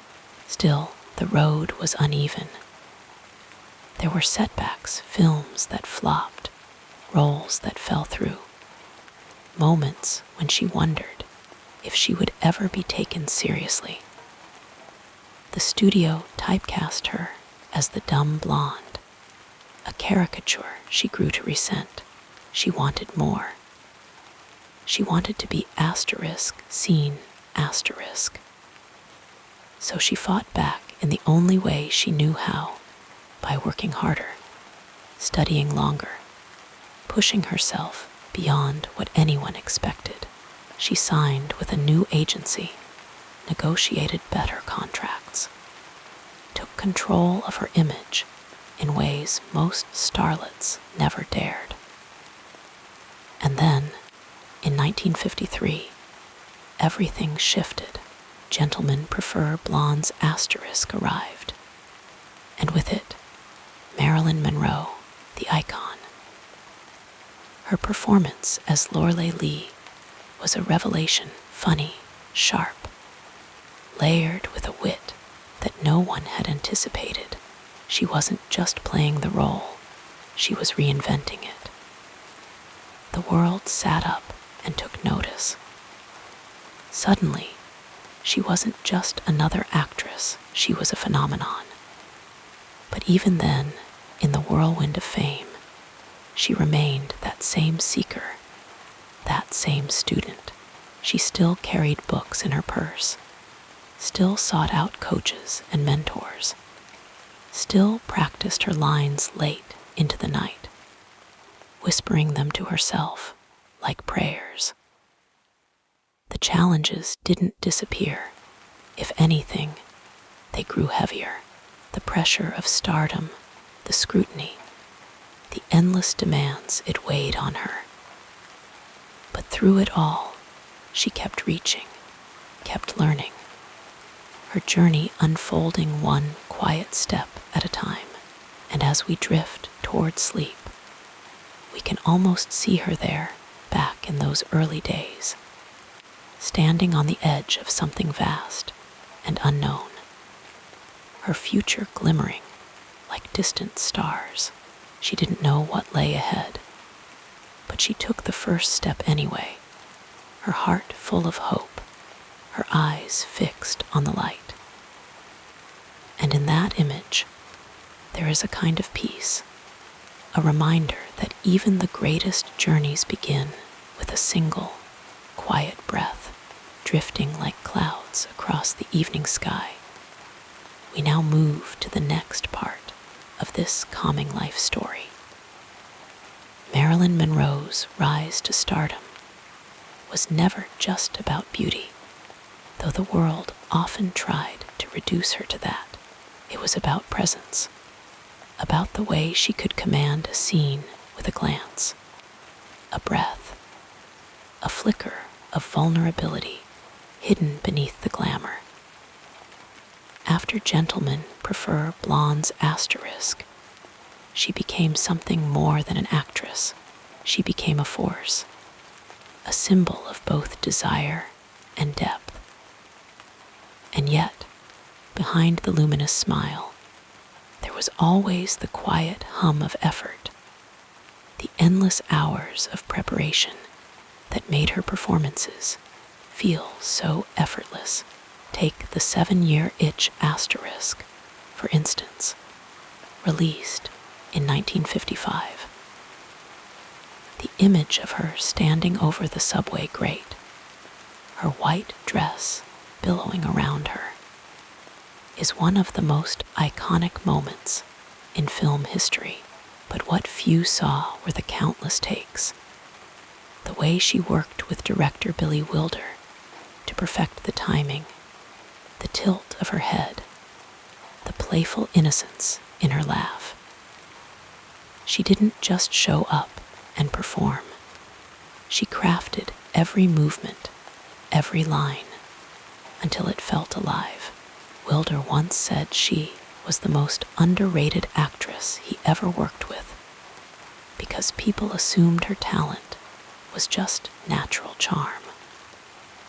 But Marilyn knew better. She studied. She rehearsed. She agonized over getting it right. Then came Some Like It Hot asterisk in 1959, perhaps her finest comedic performance.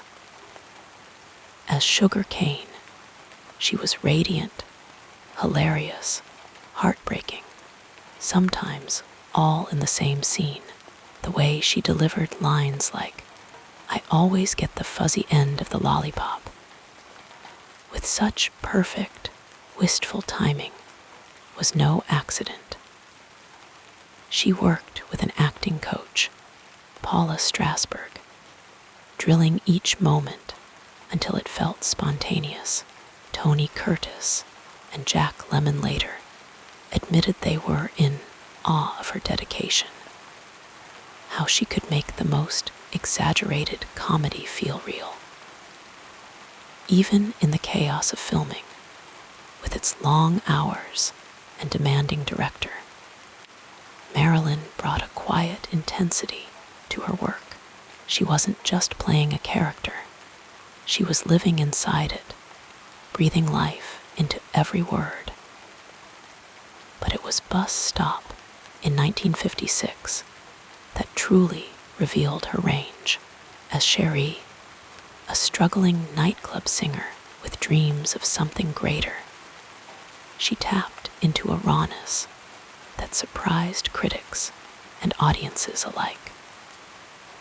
The role demanded vulnerability, a stripping away of the usual Marilyn persona. She threw herself into it, adopting a Southern accent, studying the mannerisms of real performers in small-town bars. It was the kind of role that proved she was more than a bombshell. She was an artist, capable of depths no one had yet seen. And then there was The Misfits in 1961, her final completed film.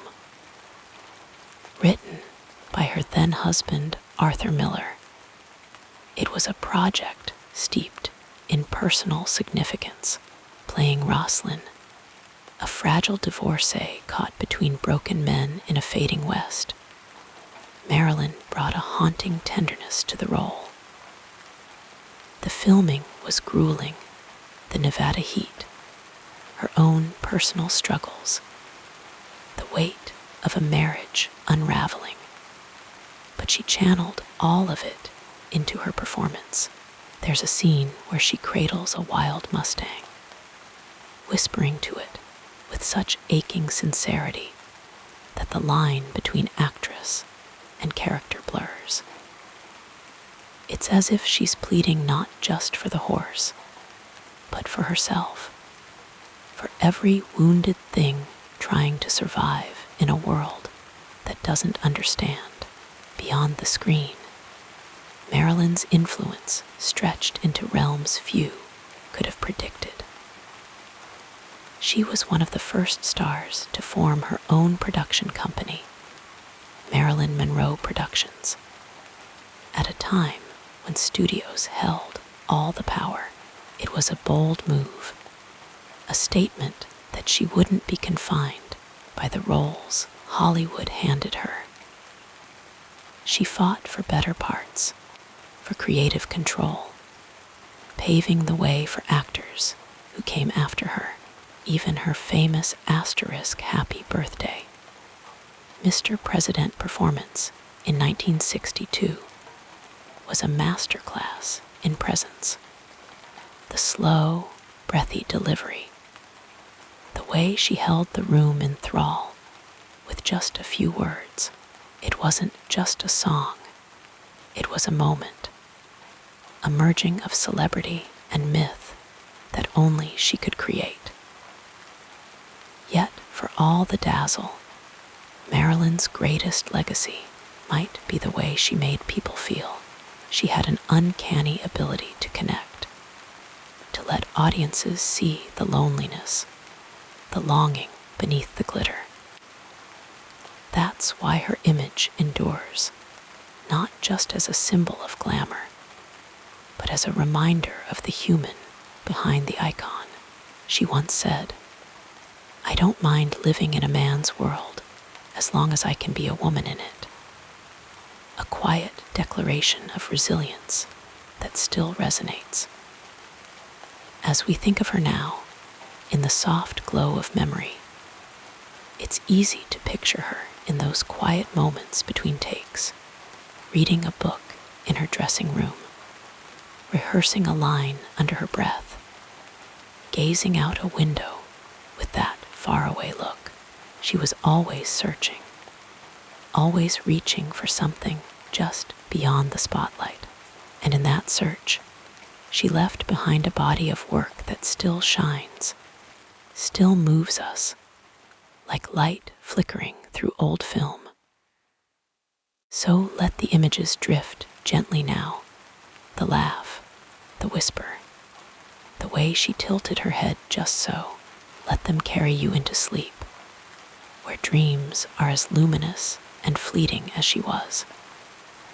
And somewhere in that quiet, maybe you'll catch a glimpse of her, still glowing, still timeless, like a star that never really fades.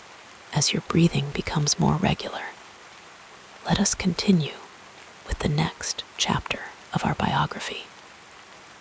Picture a young Norma Jean, just 16 years old, standing at the first great crossroads of her life. It was 1942. and the world was at war. The girl who would become Marilyn Monroe had already known more instability than most, shuttled between foster homes, orphanages, and the kindness of strangers, and now, faced with the prospect of another uncertain placement, she made a quiet but life-altering choice. She married a neighbor's son, James Doherty. It was a decision born of necessity, a way to escape the cycle of temporary homes, and while the marriage would not last, it gave her a brief refuge, a place to breathe before the winds of fate carried her elsewhere.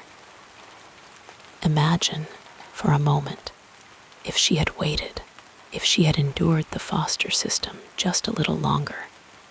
Perhaps she would have finished school, found a different path. But then, would the world ever have known Marilyn? The threads of destiny are delicate, and this small, practical choice set her on a path towards something far greater than she could have dreamed.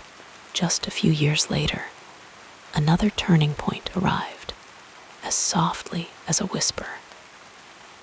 While working in a munitions factory during the war, a photographer spotted her.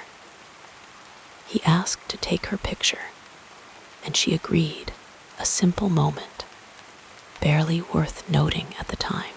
But those photographs led to modeling gigs, which led to a screen test. And suddenly, Norma Jean was stepping into the golden glow of Hollywood. She chose a new name, Marilyn Monroe, a name that would become synonymous with beauty and vulnerability. Had she shied away from the camera that day, had she stayed in the quiet rhythm of factory work, history would have unfolded differently. But she stepped forward, and in doing so, she began the slow transformation from a shy girl into an icon. Yet the road was never smooth. Even as her star rose, Marilyn faced choices that would define her, not just as an actress, but as a woman determined to be taken seriously. In 1954, after years of playing the bubbly blonde, she made a bold move. She left Hollywood for New York, breaking her contract with Fox to study at the Actors Studio under Lee Strasberg. It was a gamble, walking away from the safety of studio roles to pursue something deeper, something real. And for a time, it worked. She returned to the screen in Bus Stop Asterisk, delivering a performance that silenced critics who had dismissed her as just a pretty face. She had proven she could act, could move audiences in ways far beyond the light comedies she had been typecast in. But Hollywood was slow to change, and the roles she truly wanted, complex, dramatic parts, remained just out of reach. What if she had stayed in New York, away from the glitter and pressure of Los Angeles? Might she have found the fulfillment she sought on the stage, in smaller, more intimate projects? Or would the pull of fame have drawn her back regardless? We can only wonder. Then came Some Like It Hot Asterisk, a film that showcased her comedic brilliance while also trapping her in the very image she longed to escape.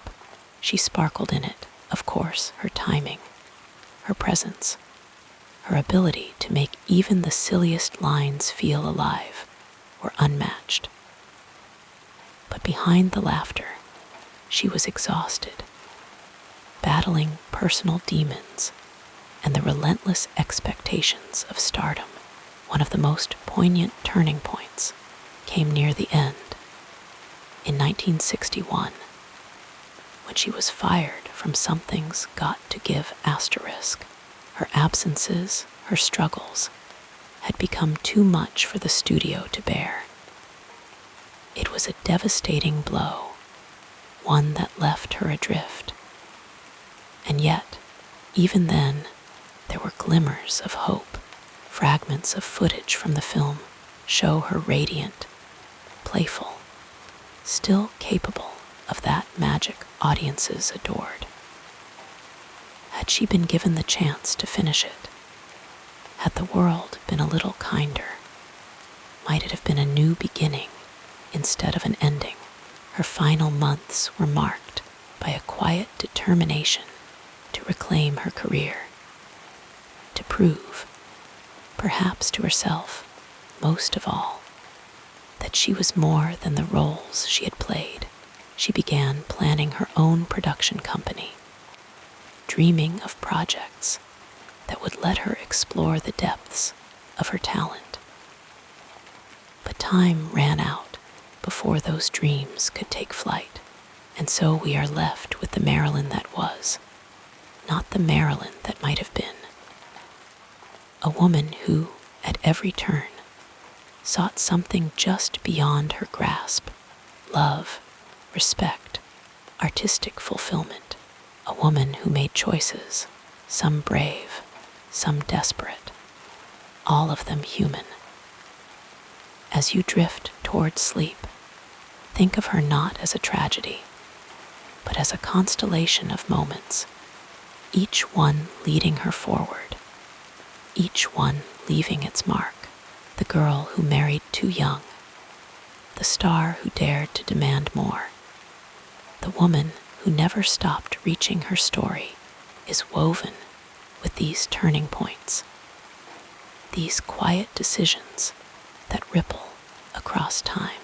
And perhaps in dreams, you'll see her as she was in those fleeting moments of peace, curled up with a book, humming to herself, gazing at the horizon with that wistful smile.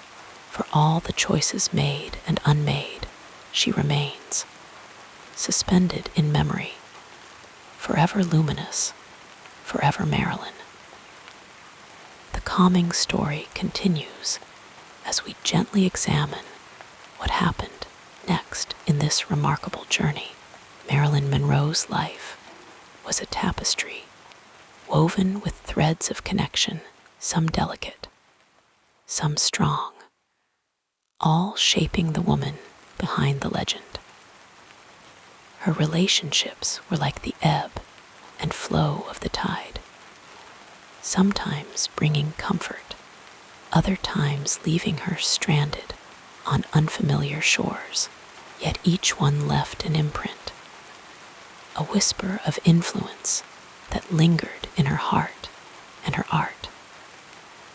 Her earliest bonds were fragile, shaped by the instability of her childhood.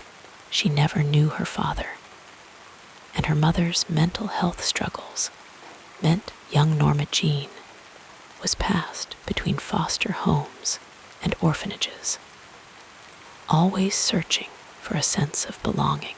In those years, she learned to read people, to adapt, to charm, skills that would later serve her in Hollywood, but also left her with a deep longing for unconditional love. Still, there were moments of warmth. One foster family, the Bollanders, provided structure, if not affection, while her mother's friend Grace Goddard became a temporary anchor, arranging for her to live with family friends. These early relationships taught her that love could be fleeting, but they also planted the seeds of resilience. Then came her first marriage to James Dougherty, a union born more of necessity than passion. She was just 16, and he was a kind but ordinary man who wanted a traditional wife. For a while, She tried to fit into that role, cooking, cleaning, playing the part of the young homemaker. But even then, she dreamed of something more. When he was deployed during World War II, she found work in a munitions factory, and it was there that a photographer noticed her, sparking the beginning of her transformation into Marilyn Monroe.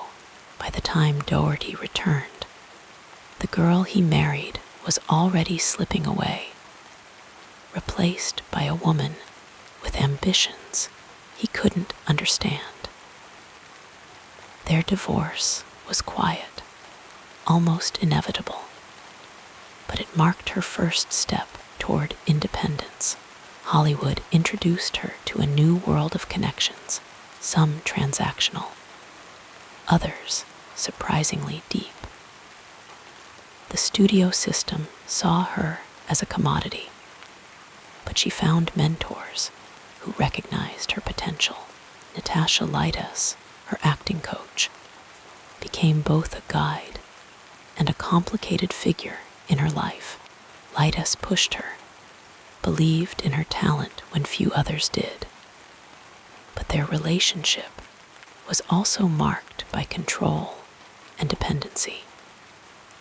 Still, it was Lytas who helped her refine her craft, teaching her to harness her natural vulnerability into something powerful on screen. Then there was Johnny Hyde, the powerful agent who fell in love with her and fast-tracked her career. He saw something in her that others overlooked, not just beauty, but a rare emotional depth. He gave her opportunities, introduced her to the right people, and genuinely adored her. But their relationship was bittersweet. He was much older, in failing health, and though he proposed marriage, she couldn't bring herself to say yes. When he died, she was devastated, not just for the loss of a champion, but for the love she couldn't fully return. Romance always seemed to hold both promise and heartbreak for Marilyn.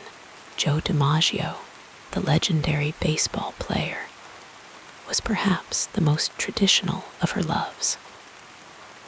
Their whirlwind courtship was the stuff of headlines, the all-American hero and the blonde bombshell.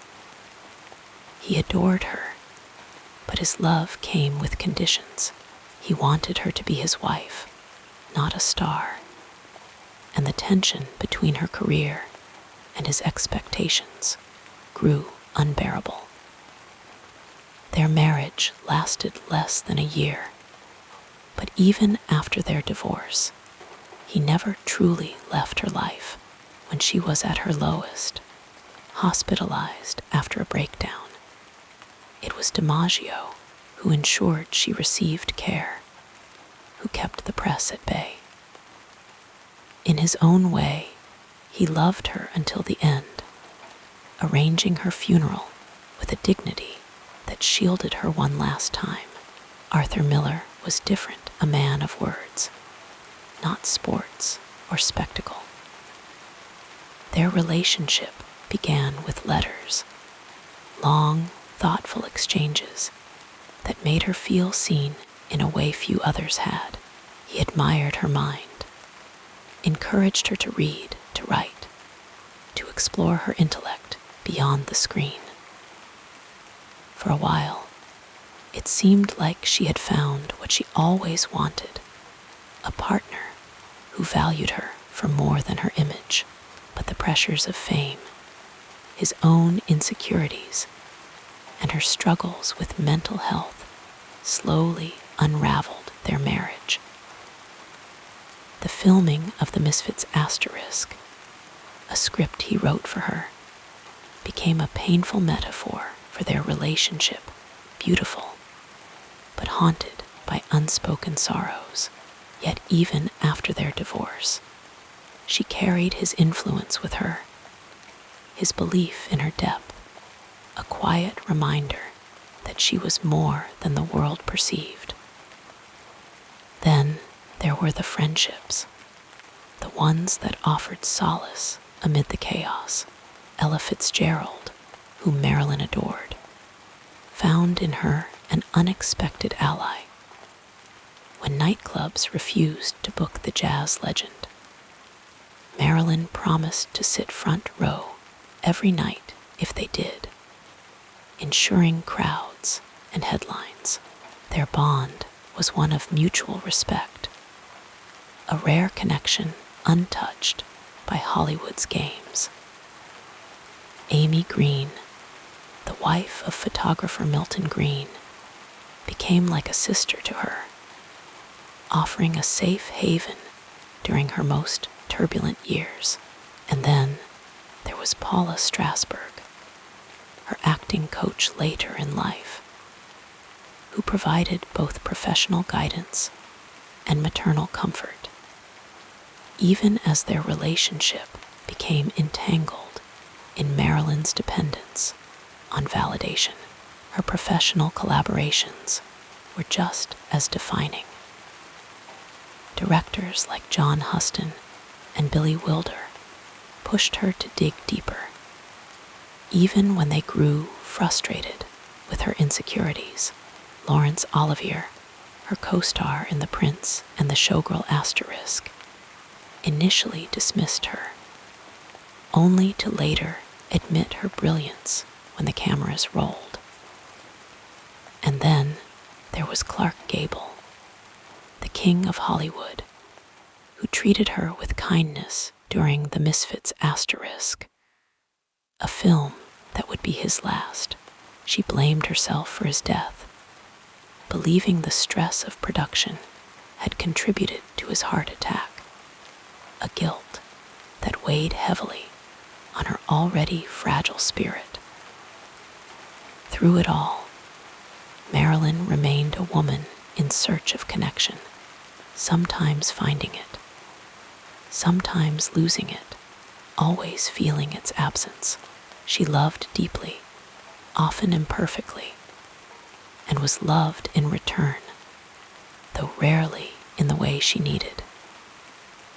Yet these relationships, however fleeting, were the mirrors in which she caught glimpses of herself, not just as a star, but as a woman with a heart that never stopped yearning. And so, as you drift toward sleep, imagine her in those quiet moments between the headlines, laughing with a friend over coffee, writing a letter to someone she admired, or simply sitting in stillness with someone who understood. For all the tumult, these connections were the quiet threads that held her together, even when the world tried to pull her apart. In the end, they remind us that Marilyn was never truly alone. She was loved, in fragments and in full. And that love, however imperfect, remains part of her enduring light. Allow yourself to sink deeper into comfort as we explore the next phase of this soothing biography. In the quiet hours away from the cameras, Marilyn Monroe was simply Norma Jean, a woman who cherished the softness of solitude as much as she longed for companionship. Her home was her sanctuary, a place where she could shed the weight of her public persona and exist in the gentle rhythm of ordinary moments. She loved waking early before the world stirred, when the light was still pale and tentative. In those hushed mornings, she would wrap herself in a silk robe, the fabric whispering against her skin, and pad barefoot to the kitchen to brew a cup of coffee. She took it black, savoring the bitter warmth as she curled up on the couch with a book. E. Cummings filled her shelves, their words offering solace when her own thoughts became too heavy to bear. She had a deep appreciation for the quiet beauty of small things. Fresh flowers were a constant presence in her home, their delicate petals a reminder of life's fleeting grace. She would often pause to touch them, running her fingers along the curve of a rose or the velvet softness of a peony, as if memorizing their textures. Music, too, was a balm for her soul. Jazz records spun late into the night. The smoky voices of Ella Fitzgerald and Billie Holiday wrapping around her like an embrace. Sometimes she would sway to the music alone in her living room, eyes closed, letting the melodies carry her away from the noise of the world. Her friendships were as vital to her as breath. Though she was surrounded by people, true connection was rare, and she treasured those who saw beyond the glittering surface. Amy Green, the wife of photographer Milton Green, became one of her closest confidants. They would spend afternoons together, talking for hours over cups of tea, sharing secrets and dreams as the sunlight slanted through the windows. Marilyn adored children, and when she visited the Greens' home, she would play with their young son, her laughter unguarded and free. In those moments, she could almost imagine a different life, one where she was simply a woman, loved and rooted, without the weight of fame pressing down on her. Her love life was a tapestry of passion and heartache, each relationship leaving its mark on her tender heart. With Arthur Miller, she found a kindred spirit, a man who seemed to understand the depths of her mind as much as he admired her beauty. Their early days were filled with quiet intimacy, long walks through the countryside, and whispered conversations about art and philosophy. She admired his intellect, and he, in turn, was captivated by her sensitivity and wit. But the pressures of their public lives and her struggles with insecurity eventually wore thin the fabric of their marriage. Still, even after their divorce, she kept his letters, revisiting them like fragile relics of a love that once felt like salvation. Then there was Joe DiMaggio, the baseball legend who adored her with a fierce protectiveness.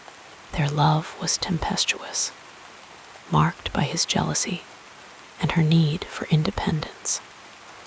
But beneath the turbulence lay a deep, abiding affection. After their divorce, he remained a constant in her life, a steady presence who never stopped caring for her.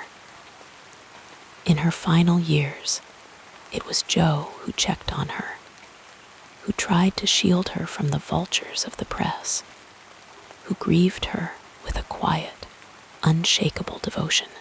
Marilyn's personal philosophies were shaped by her yearning for authenticity in a world that demanded she be nothing more than a beautiful illusion.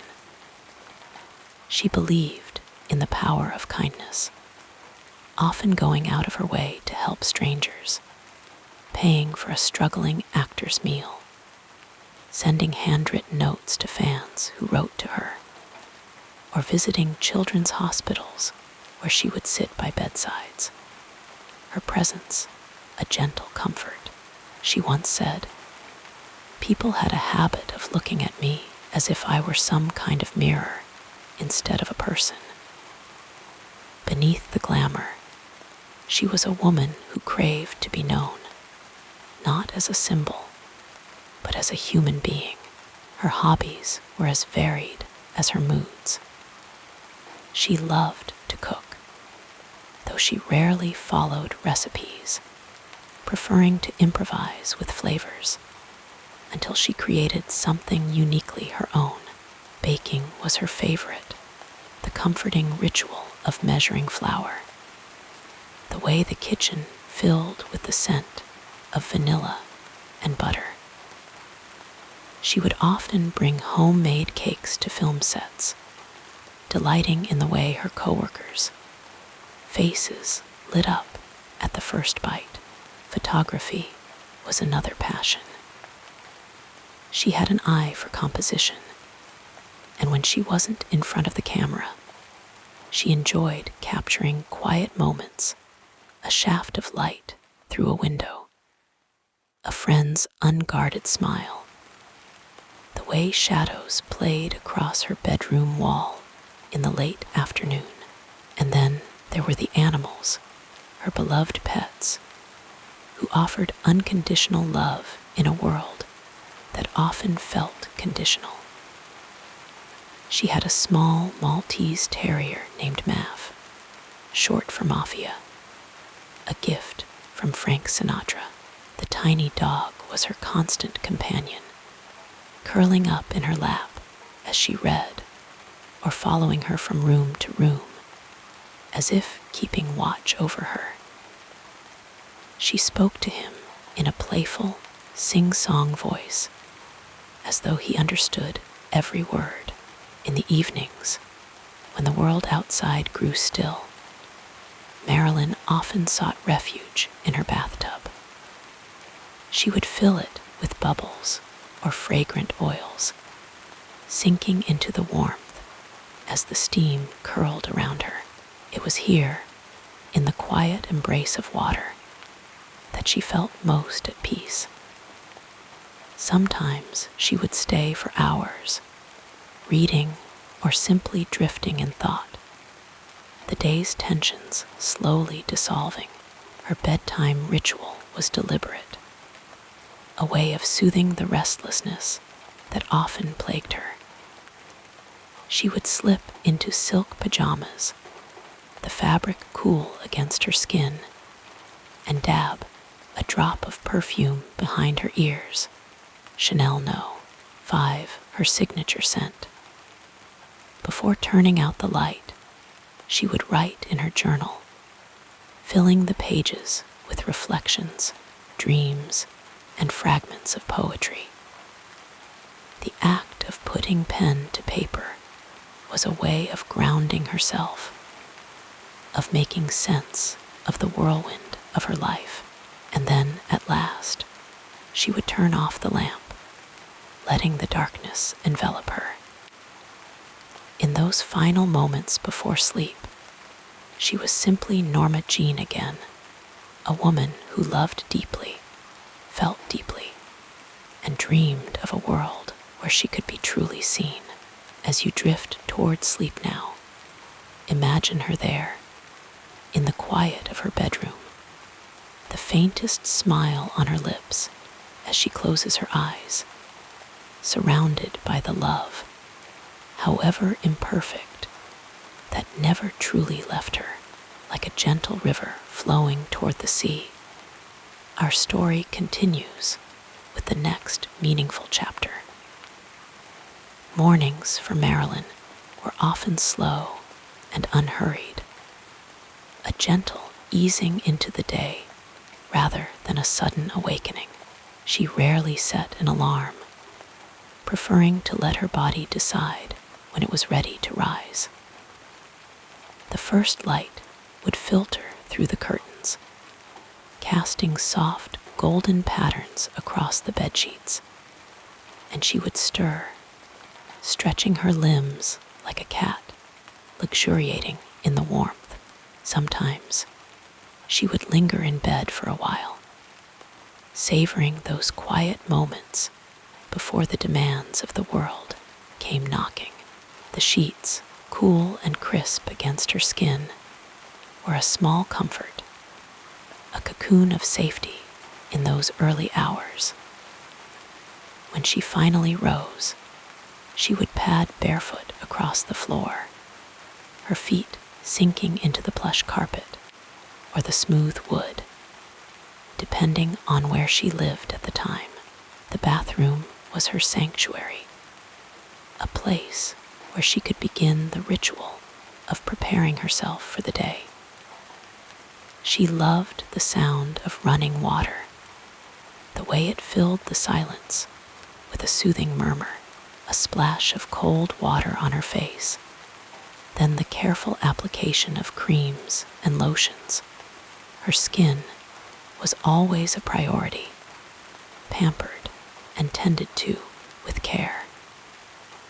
She would study her reflection, not with scrutiny, but with a quiet acknowledgement, as if greeting an old friend. Breakfast was simple, often just black coffee and toast, sometimes with a bit of jam if she was feeling indulgent. She liked the bitterness of the coffee, the way it sharpened her senses, waking her up fully. If she had time, she might sit by a window, watching the world outside begin to stir the birds in the trees, the distant hum of traffic, the slow unfurling of another day. These moments of stillness were precious to her, a way of gathering herself before stepping into the whirlwind of her public life. When she had a film to shoot, her mornings took on a different rhythm. There would be phone calls from the studio, the arrival of her makeup artist and hairstylist, the bustle of preparation.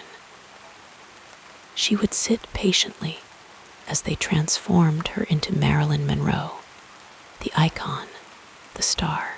The process was methodical, almost meditative. The sweep of a brush, the curl of a strand of hair, the careful application of lipstick in that perfect shade of red. She knew the power of her image, the way it could captivate, but she also knew the woman beneath it, the one who sometimes longed to step out of the spotlight and simply be. On set, her days were long, filled with the repetition of takes and the glare of lights. But she had a way of making even work feel like play, infusing each scene with a spark of life that was entirely her own. Between takes, she would retreat to her dressing room, a small haven where she could catch her breath. It was usually filled with flowers. Fans and admirers sent them constantly, and the scent of blossoms mingled with the faint trace of her perfume. She kept books there too, poetry mostly, and would often read a few lines to center herself before returning to the camera's gaze. Lunch was a quiet affair, often eaten alone or with a close friend. She preferred light meals, a salad perhaps, or a sandwich, something that wouldn't weigh her down. She was always mindful of her figure, aware that the camera added pounds, but she also believed in treating herself with kindness. If she was feeling playful, she might sneak a bite of chocolate, savoring the sweetness on her tongue. The afternoons blurred into evenings, the rhythm of the set carrying her along, until the director called it a day. As the lights dimmed and the crew packed up, she would feel the exhaustion settle in, but also a sense of accomplishment. She took pride in her work, in the craft of acting, even when the roles didn't always reflect the depth she knew she possessed. Back at home, she would unwind slowly, shedding the layers of the day. A bath was almost always part of her evening ritual, the water as hot as she could stand it, infused with lavender or rose oil. The steam would rise around her, softening the edges of her thoughts, and she would let herself sink deeper, the tension leaching from her muscles. Sometimes she would light a candle, the flickering flame casting shadows on the walls, turning the bathroom into a private sanctuary. Dinner was light, often just soup or a simple pasta dish, something that required little effort. She enjoyed cooking when she had the time, but more often than not, she preferred the simplicity of meals that didn't demand much. A glass of wine, perhaps, something smooth and red, to sip as she listened to music. Frank Sinatra, Ella Fitzgerald, voices that felt like old friends. As the night deepened, she would retreat to her bedroom. The final act of her day, the silk pajamas were a ritual, the fabric whispering against her skin as she moved. She would sit at her vanity, removing the last traces of makeup, massaging cream into her face with slow, deliberate strokes. The mirror reflected her tired but content expression, the woman behind the glamour, the one who existed when the lights went out. Her journal awaited her on the nightstand, its pages filled with the thoughts she couldn't voice aloud. She wrote in looping, sometimes messy script, the words spilling out as if they had been waiting all day to be released. Poetry, fragments of dreams, half-formed ideas. It was all there, a record of her inner life. The act of writing was a way of making sense of the world, of anchoring herself in the midst of so much chaos. And then, at last, the light would click off, and she would settle into the darkness. The bed welcomed her, the pillows soft beneath her head, the blankets a comforting weight. In those final moments before sleep, she was just herself, no roles to play, no masks to wear. The hum of the city outside, the distant sound of a car passing by, the rustle of the sheets as she turned onto her side, all of it lulled her into rest. She would close her eyes, and for a little while, the world would fall away. The dreams that came were hers alone, private and unguarded, a realm where she could be whoever she wished. And as she drifted, the faintest smile might touch her lips, the echo of a thought, a memory, a hope, something sweet and fleeting, like the scent of Chanel No. 5 lingering in the air. And so, as you listen to the rhythm of these words, imagine her there, in the quiet of her room, the day behind her, the night holding her gently. Let the image soothe you, the slow, steady breath of a woman finally at rest. Let it carry you, too, into the soft embrace of sleep. As your thoughts grow quieter, we'll continue our peaceful exploration of this fascinating life. Marilyn Monroe's philosophy was like a quiet river, deep, ever-shifting, and full of hidden currents. She moved through life with a sensitivity that few understood, a heart that felt everything, and a mind that never stopped searching. Beneath the glamour and the spotlight, she was a woman who longed for truth, for love, for something real in a world that often felt like a beautiful illusion. This simple statement held layers of meaning for her, a delicate balance between strength and softness, defiance and acceptance. She knew the power of her femininity, but she also knew the weight of it, how the world saw her, how it wanted to define her. Yet, in her quiet moments, she resisted being boxed in. She was more than the blonde bombshell, more than the breathy voice and the dazzling smile.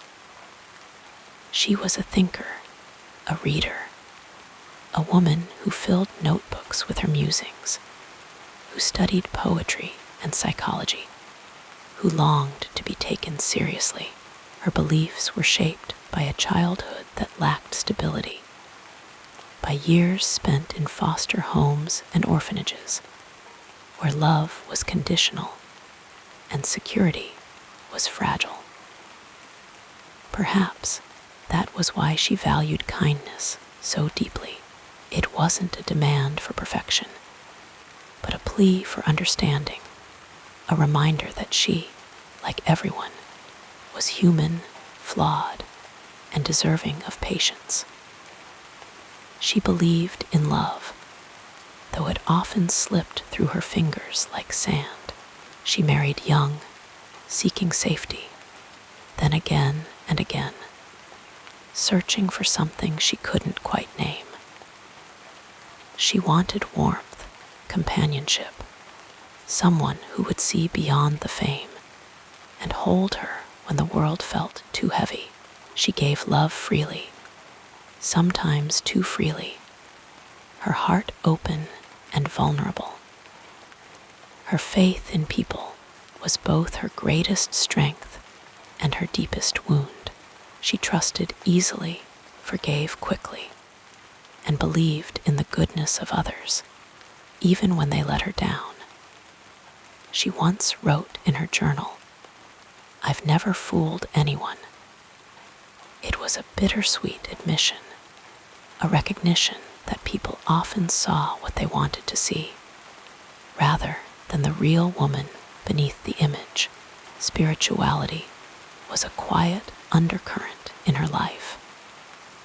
She didn't adhere to any one religion, but she believed in something greater, a force, a mystery, a presence that guided her. She read books on philosophy and mysticism, searching for answers to the big questions. It was a gentle reminder of worth, of light, of the divine spark she believed existed in everyone. She had a deep appreciation for beauty, not just the kind that cameras captured, but the beauty of small, fleeting moments, the way sunlight filtered through a window, the sound of rain against glass, the quiet hum of a song playing in another room. She found joy in simple pleasures, a cup of tea, a good book, the laughter of friends. Her worldview was one of contrasts, light and shadow, fame and solitude, laughter and sorrow. She understood the fleeting nature of life, how quickly things could change. "Everything is temporary," she would say, a thought that could be either melancholy or freeing, depending on the day. She lived with a sense of urgency, as if she knew her time was short. Yet she also had moments of stillness, where she simply existed, breathing in the world around her. She valued authenticity above all else, even as she played roles for a living. "To put it bluntly," she said, "I seem to have a whole superstructure with no foundation." It was a rare moment of public vulnerability, an admission that she was still figuring herself out, still building, still growing. She wanted to be real, to be seen, to be more than a reflection of other people's desires.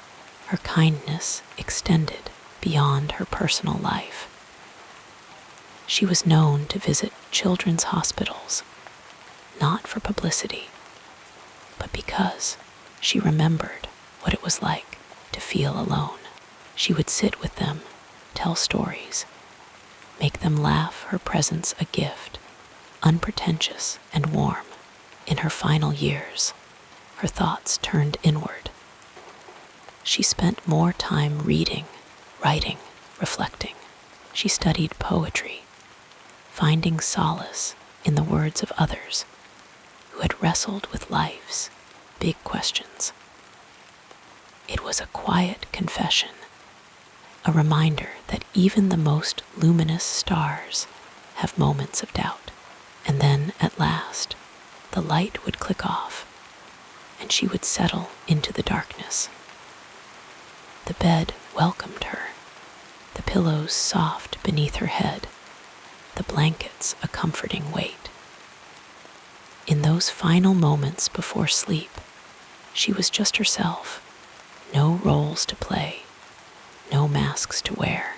The hum of the city outside, the distant sound of a car passing by, the rustle of the sheets as she turned onto her side, all of it lulled her into rest.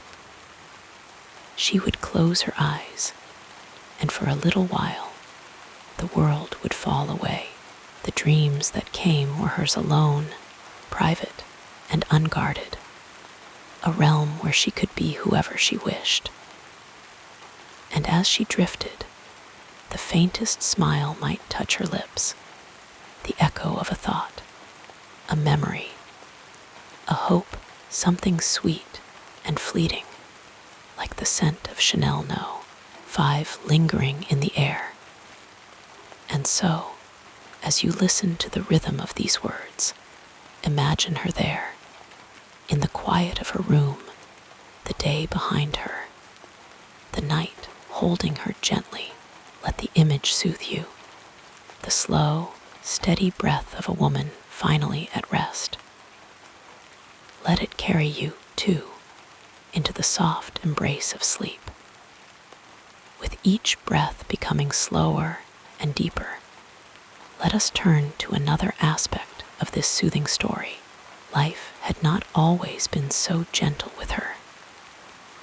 Long before the soft sheets and the quiet hum of the city outside her window, there were years of struggle, of stumbling, of picking herself up again and again. The world knew her as Marilyn Monroe, the radiant star, but beneath the glow of the spotlight lay a woman who had faced more than her share of shadows. Her earliest memories were not of stardom, but of instability. As a child, she moved from home to home, passed between relatives and foster families, never quite belonging anywhere. The ache of loneliness settled in early. A quiet companion she carried with her, even as she smiled for the cameras. But even then, there was something in her, a resilience, a spark that refused to be extinguished. She learned to adapt, to charm, to make herself lovable, because love, in those early years, felt like something she had to earn. When she first stepped into Hollywood, it was with wide-eyed hope, but the studios saw her as just another pretty face, a blonde to fill the background of scenes. They told her she wasn't serious enough, that her voice was too high, that she should be content with small, forgettable roles. For a while, she believed them. But deep down, she knew she was capable of more. So she studied. Late into the night, when the sound stages were empty, she practiced her lines, honed her craft, took acting lessons in secret. She refused to be dismissed as just a beauty. She wanted to be an artist. The road to recognition was slow, paved with disappointments. There were casting calls where she was turned away without a second glance, directors who underestimated her, scripts that offered her little more than decorative roles. But with each setback, she grew stronger, more determined. She learned to negotiate, to advocate for herself in a system that often saw actresses as replaceable. When she was finally given the chance to prove herself in films like Gentlemen Prefer Blondes Asterisk and Some Like It Hot Asterisk, she dazzled the world with a talent that could no longer be ignored. Yet even success came with its own burdens. The brighter the spotlight, the heavier the expectations. The studio controlled her image, molding her into the bombshell the public craved, while the real woman, the one who loved poetry, who dreamed of serious roles, who longed to be taken seriously, often felt unseen. The pressure was immense, the scrutiny relentless. Reporters dissected her every move, invented stories, turned her life into a spectacle. She smiled through it all, but behind closed doors, the weight of it sometimes left her exhausted, longing for the simplicity of a life where she could just be herself. Love, too, was complicated. She married young, seeking stability, but the relationships she entered were often as turbulent as the life she led. She loved deeply, with a heart that wore its wounds openly, but fame made ordinary happiness elusive. The men in her life sometimes loved the idea of her more than the woman she truly was. And though she longed for a family, for the warmth of a home where she belonged, that dream remained just out of reach. There were darker moments, 2 times when the loneliness felt overwhelming, when the pills prescribed to help her sleep became a crutch, when the world outside felt too loud, too demanding. She struggled with anxiety, with the fear that no matter how much she achieved, it would never be enough to quiet the doubts inside her. But even in those low moments, she fought. She sought help, surrounded herself with the few people she trusted. And when the weight of fame became too much, she retreated to quiet places, to books, to the stillness where she could gather her strength again. And through it all, she never stopped dreaming. She imagined a life beyond the screen where she could write, produce, tell stories on her own terms. She founded her own production company, a bold move for a woman in Hollywood at the time, and fought for creative control over her work. She studied literature, philosophy, searching for something deeper than the glamour that defined her public persona. In the end, her legacy was more than the roles she played or the images she left behind. It was the quiet courage of a woman who refused to be defined by anyone else's limits. She stumbled, she ached, she rose again, and in those rare, peaceful moments, like the one in the quiet of her bedroom, where the world outside faded, and she could simply be asterisk, she found something like peace. So as you drift now, let her story remind you that even the brightest stars have known darkness, that setbacks are not the end, but part of the journey, and that rest, when it comes, is a gift soft and gentle and deserved. Let the rhythm of these words lull you.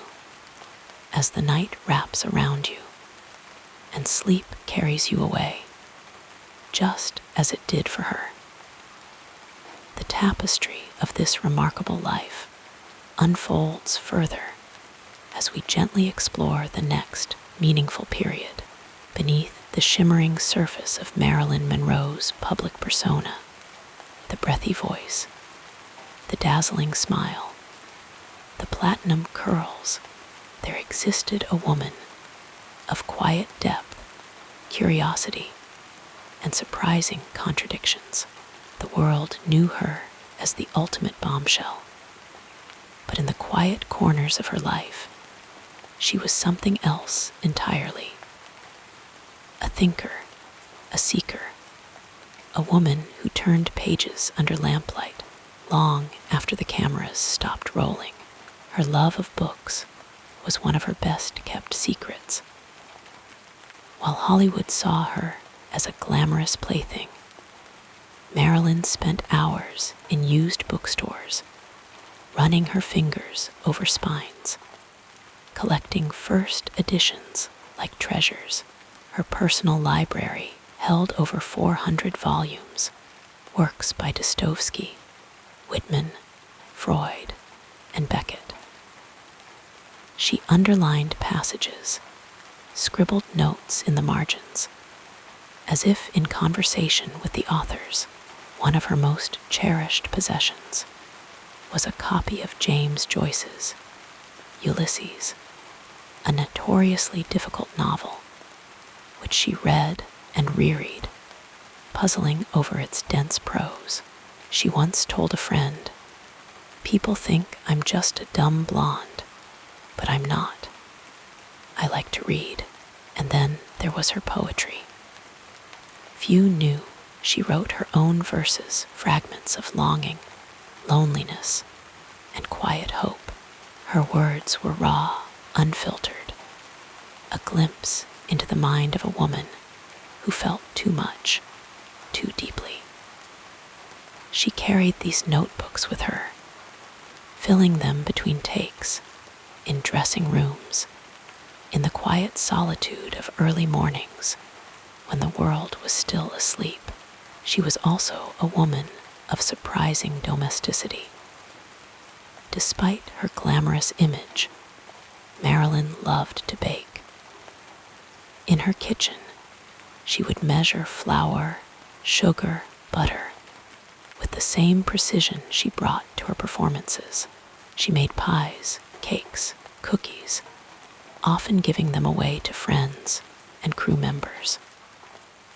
There was something soothing to her about the ritual of baking, the way ingredients transformed under her hands, the warmth of the oven, the quiet satisfaction of creating something real, something tangible. Her curiosity extended far beyond the expected. She studied philosophy with the same intensity she brought to her acting. She sat in on lectures at UCLA, enrolled in classes under pseudonyms, and devoured books on psychology and metaphysics. She was fascinated by the human mind, by the question of what made people who they were. Once, while filming The Misfits*, she spent hours discussing existentialism with Clark Gable, surprising him with her insights. He later admitted he had underestimated her. Even her famous walk, that slow, hypnotic sway, wasn't just natural allure. It was carefully crafted. Early in her career, she noticed that cameras captured movement better when it was deliberate, controlled, so she practiced. She took ballet lessons, studied the way dancers moved, and then adjusted her own stride to create that iconic glide. She once told a director, "It's all in the hips." It was a perfect metaphor for her entire career. The illusion of effortlessness masking years of discipline. Then there were the small, unexpected habits that made her human. She loved listening to classical music, especially Beethoven, often playing his symphonies late into the night while she read. She had a deep fear of thunderstorms and would sometimes crawl into bed with a friend just to have company when the sky rumbled. She adored animals, particularly dogs, and at one point owned a small menagerie of pets, including a poodle named Mav, short for Mafia, a joking reference to her then-husband Arthur Miller's fascination with organized crime stories. Her humor, too, was sharper than people realized. Off camera, she was quick-witted, playful, with a knack for impersonations. She could mimic famous actors, directors, even politicians, reducing her friends to laughter with her spot-on impressions. But she was also self-deprecating, using humor to deflect the pain of being constantly underestimated. "I'm not a real actress," she once joked. "I'm just a movie star," asterisk, and in her quietest moments, when the world wasn't watching, she was simply Norma Jean, the girl who had once been invisible, who still sometimes felt that way despite the fame. She would sit by the window, watching the ocean, or lie on the floor of her bedroom, staring at the ceiling, lost in thought. She wrote letters she never sent, kept diaries she never shared, dreamed dreams no one else knew.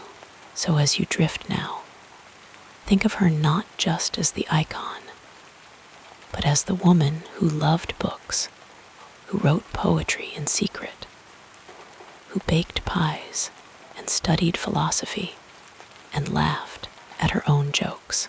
Think of her as someone who, like all of us, was more than what the world saw.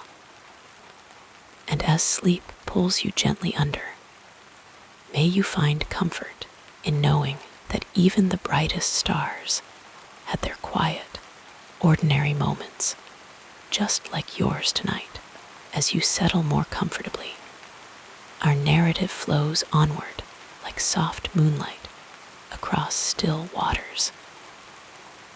Marilyn Monroe was born in the summer of 1926, a year when the world was still catching its breath after the upheaval of the First World War. The Roaring Twenties were in full swing, a time of jazz and flappers, of speakeasies and silent films flickering in darkened theaters. But beneath the glittering surface, America was a land of contradictions, prosperity for some, struggle for many.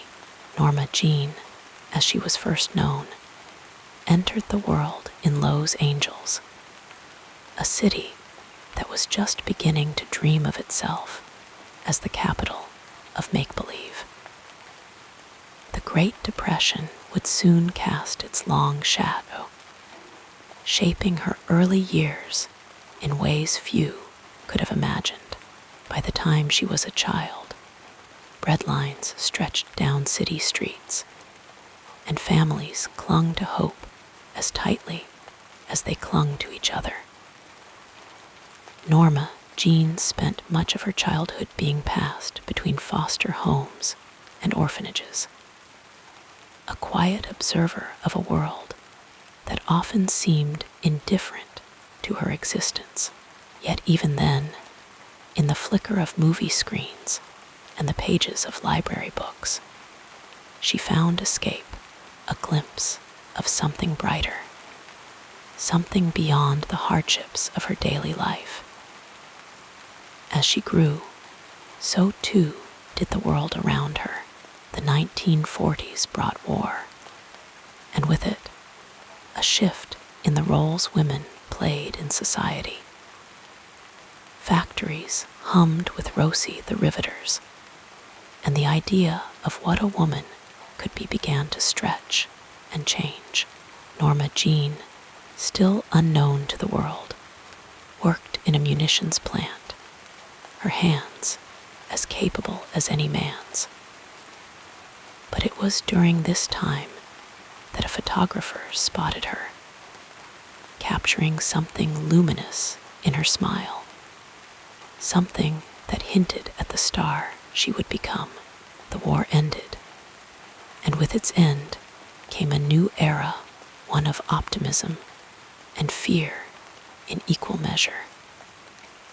The atomic age had dawned, and America stood at the crossroads of unimaginable power and unimaginable peril. Hollywood, too, was changing. The golden age of cinema was in full bloom, with studios crafting dreams in Technicolor and Cinemascope. It was into this world that Marilyn Monroe stepped, a name she chose carefully, a persona crafted with as much intention as any role she would play. The 1950s, the decade she would come to define, were a study in contrasts. On the surface, it was a time of picket fences and neatly pressed dresses, of conformity and carefully constructed ideals. But beneath that polished veneer, unrest simmered. The civil rights movement was gaining strength, challenging the nation to live up to its promises.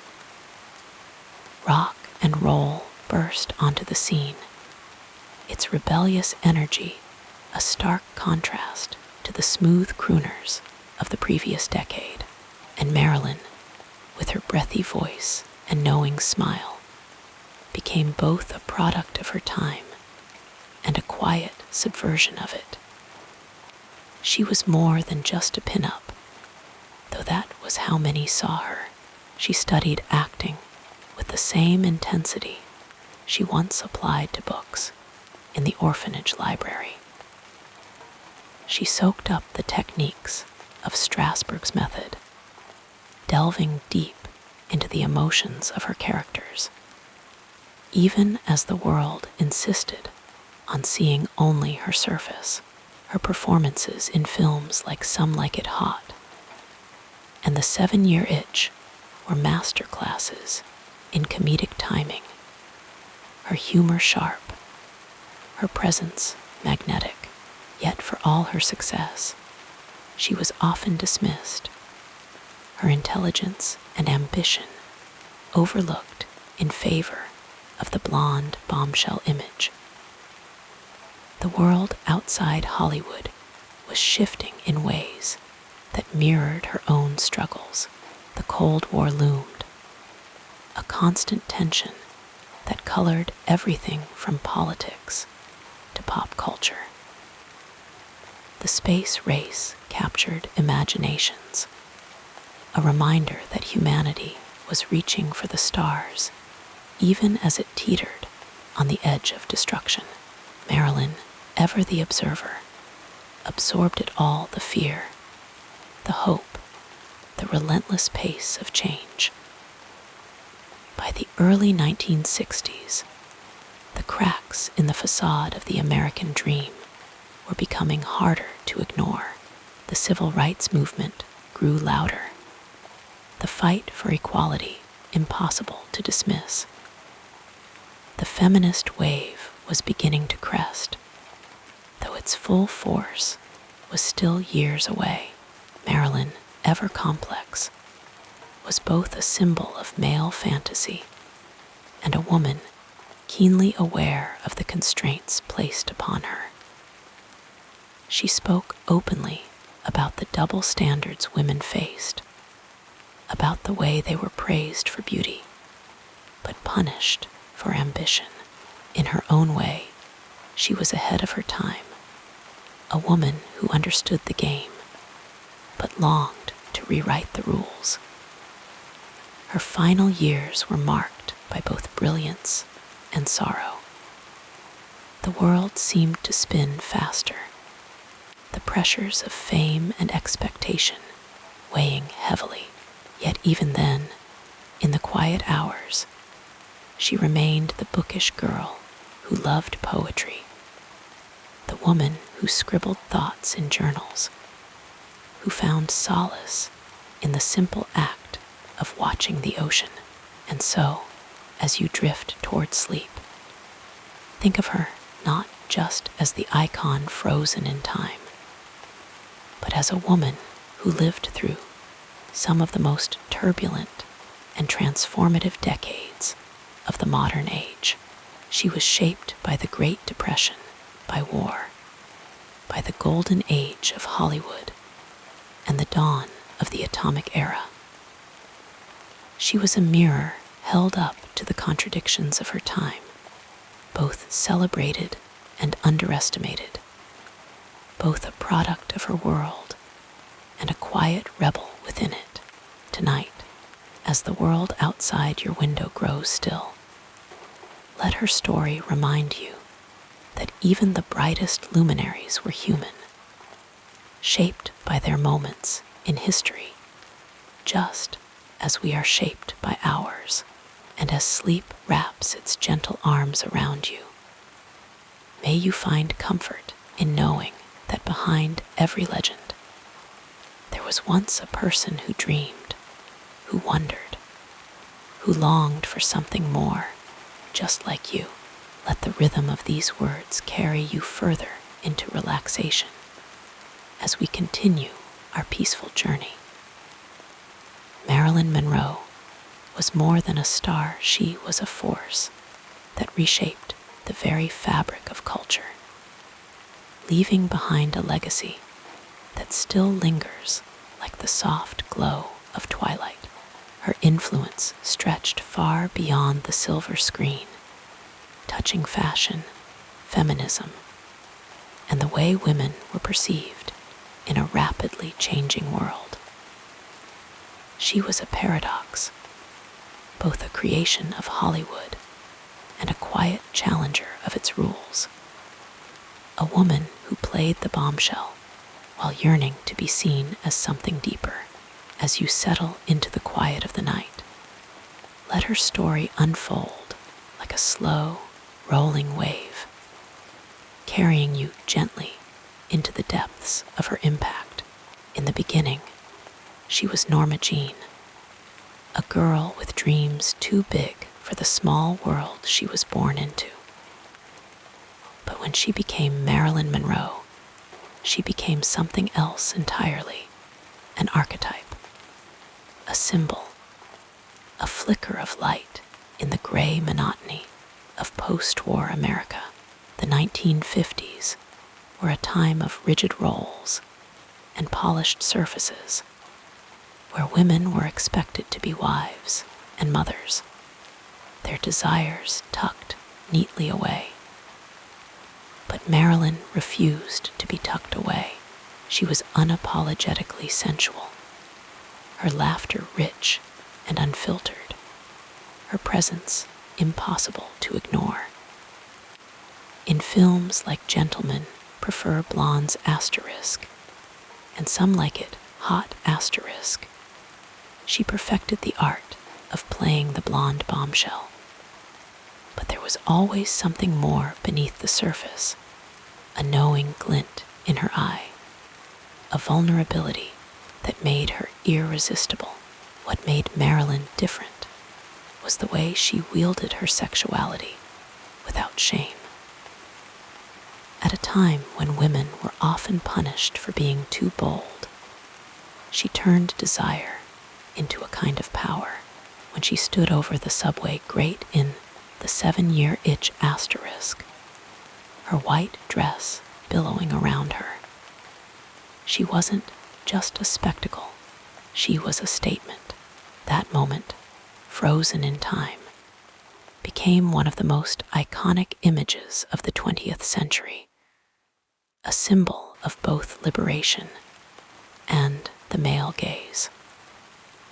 The world watched, transfixed, as she reclaimed something that had always been policed. Critics dismissed her as just a sex symbol, but the public understood something deeper. She made it okay for women to be both beautiful and complicated, to want love and independence in equal measure. Her influence rippled through fashion too. The tight sweaters, the red lips, the platinum curls, they weren't just a look, they were an attitude. Designers like William Travilla created gowns that clung to her curves, turning her into a living work of art. Decades later, stars like Madonna and Anna Nicole Smith would borrow from her playbook, understanding that Marilyn's style wasn't just about beauty, it was about confidence. Even now, you can see echoes of her in pop culture, in the way modern icons play with glamour and vulnerability.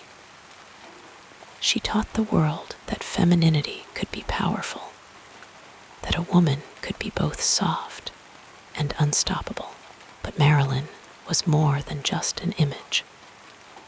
She was one of the first stars to challenge the studio system, to demand better roles and fairer pay. In 1954, she walked away from Fox, refusing to be typecast any longer. It was a bold move for any actor, let alone a woman in Hollywood. She started her own production company, Marilyn Monroe Productions, and fought for creative control. The result was Bus Stop Asterisk, a film that showed her range as an actress, proving she could do more than play the ditzy blonde. She was ahead of her time, a pioneer in an industry that would take decades to catch up to her vision. Yet for all her professional triumphs, her personal life was a quiet storm. The world saw the glittering smile, but behind closed doors, she was a woman who devoured books, who wrote poetry, who longed to be taken seriously. She studied acting with Lee Strasberg, immersing herself in method acting, a craft that demanded emotional honesty. She dreamed of playing Grushenka in the Brothers Karamazov Asterisk, a role that would have shattered her image completely. But Hollywood wasn't ready to let Marilyn be anything but Marilyn. The weight of that expectation followed her like a shadow. In her final years, the contradictions of her life became unbearable. She was adored by millions, but often felt achingly alone. She was a feminist icon before the word was widely used. Yet, she was trapped by the very image she had helped create. And then, suddenly, she was gone, leaving behind a mystery that would never fully be solved. But what remained was her legacy, a footprint so deep it could never fade. Today, Marilyn Monroe is more than a memory. She's a cultural touchstone. Andy Warhol immortalized her in silkscreen, turning her face into modern art. Elton John sang about her, and countless films and books have tried to unravel her enigma. Feminists reclaimed her as a symbol of resistance, a woman who navigated a man's world with wit and grace. Even now, new generations discover her, drawn to the vulnerability behind the glamour, the intelligence behind the smile.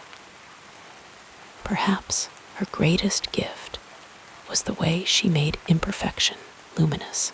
She wasn't the flawless goddess the studios tried to sell. She was human, with fears and dreams and contradictions. And in that humanity, she gave permission for others to be human too. To want more, to be more, as you drift closer to sleep. Think of her not as a myth, but as a woman who laughed, who cried, who loved poetry and the ocean.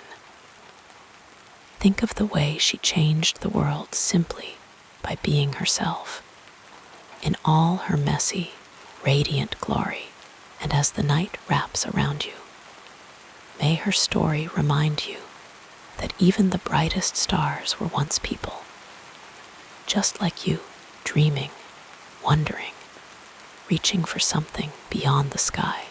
With the gentleness of falling snow, we transition now to another meaningful chapter in this life story.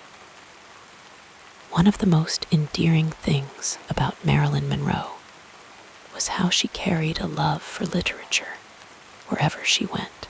Few people knew that she often had a book in her purse, sometimes even on set between takes. She adored poetry, especially the works of Walt Whitman and Rainer Maria Rilke.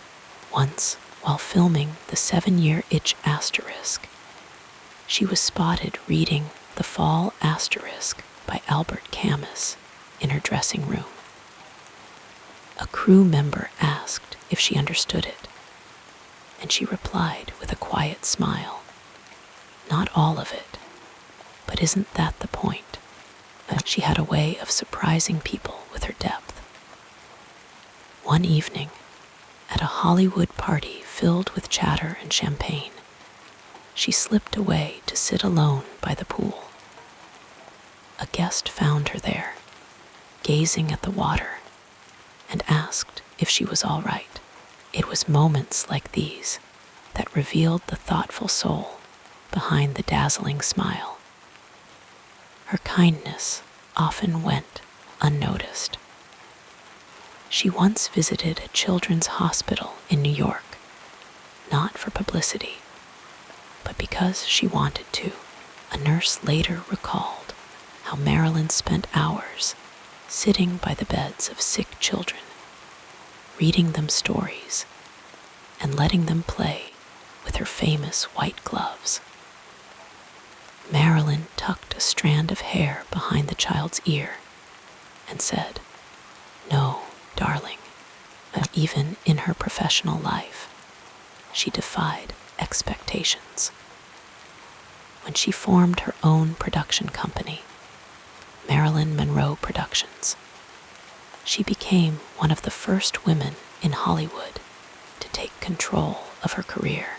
Studio executives scoffed, thinking it was a passing whim, but she proved them wrong. She insisted on better roles, better pay, and creative input, demands that were unheard of for actresses at the time. During negotiations for Some Like It Hot Asterisk, she stood her ground, refusing to let the studio cut her salary. "I know what I'm worth," she said simply. And she was right. There was a playful side to her that few captured on camera. Billy Wilder, the director of Some Like It Hot Asterisk, once told a story about how Marilyn would giggle during takes, ruining scenes with her infectious laughter. At first, it frustrated the crew, but soon they couldn't help but laugh with her.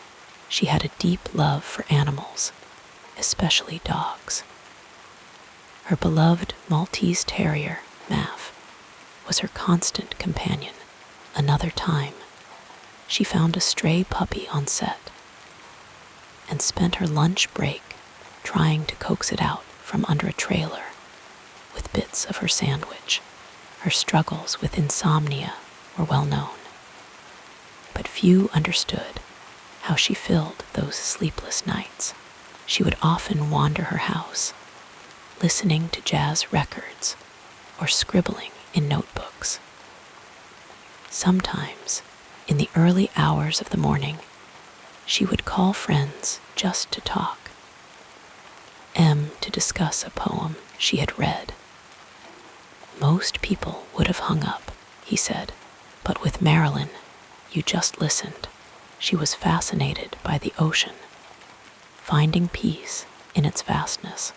On weekends, she would drive to the coast alone, wearing sunglasses and a scarf to avoid recognition. A lifeguard once spotted her sitting on the sand, barefoot, letting the waves kiss her toes. He approached to ask if she was okay, and she laughed softly. She said, even in her final years, when the weight of fame grew heavy, she never lost her spark. During the filming of The Misfits*, her last completed movie, she was often exhausted, but she still found moments of joy. Clark Gable, her co-star, remembered how she would burst into song between takes, her voice light and carefree. One afternoon, as the desert sun blazed overhead, she turned to him and said, "You know, Clark, I think happiness is just little moments like this, and perhaps that's the real Marilyn, not the icon, not the legend, but the woman who found beauty in small things.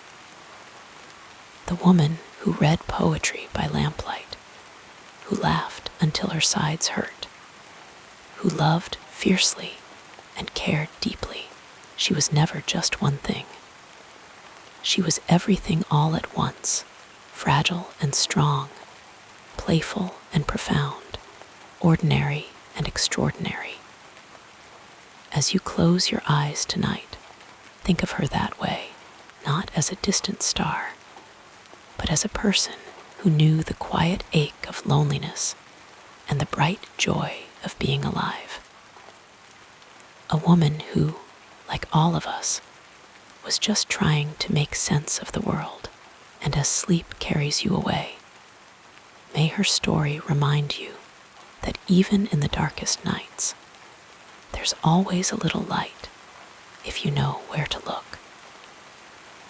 As your eyelids grow heavier, we'll softly explore another dimension of this fascinating biography.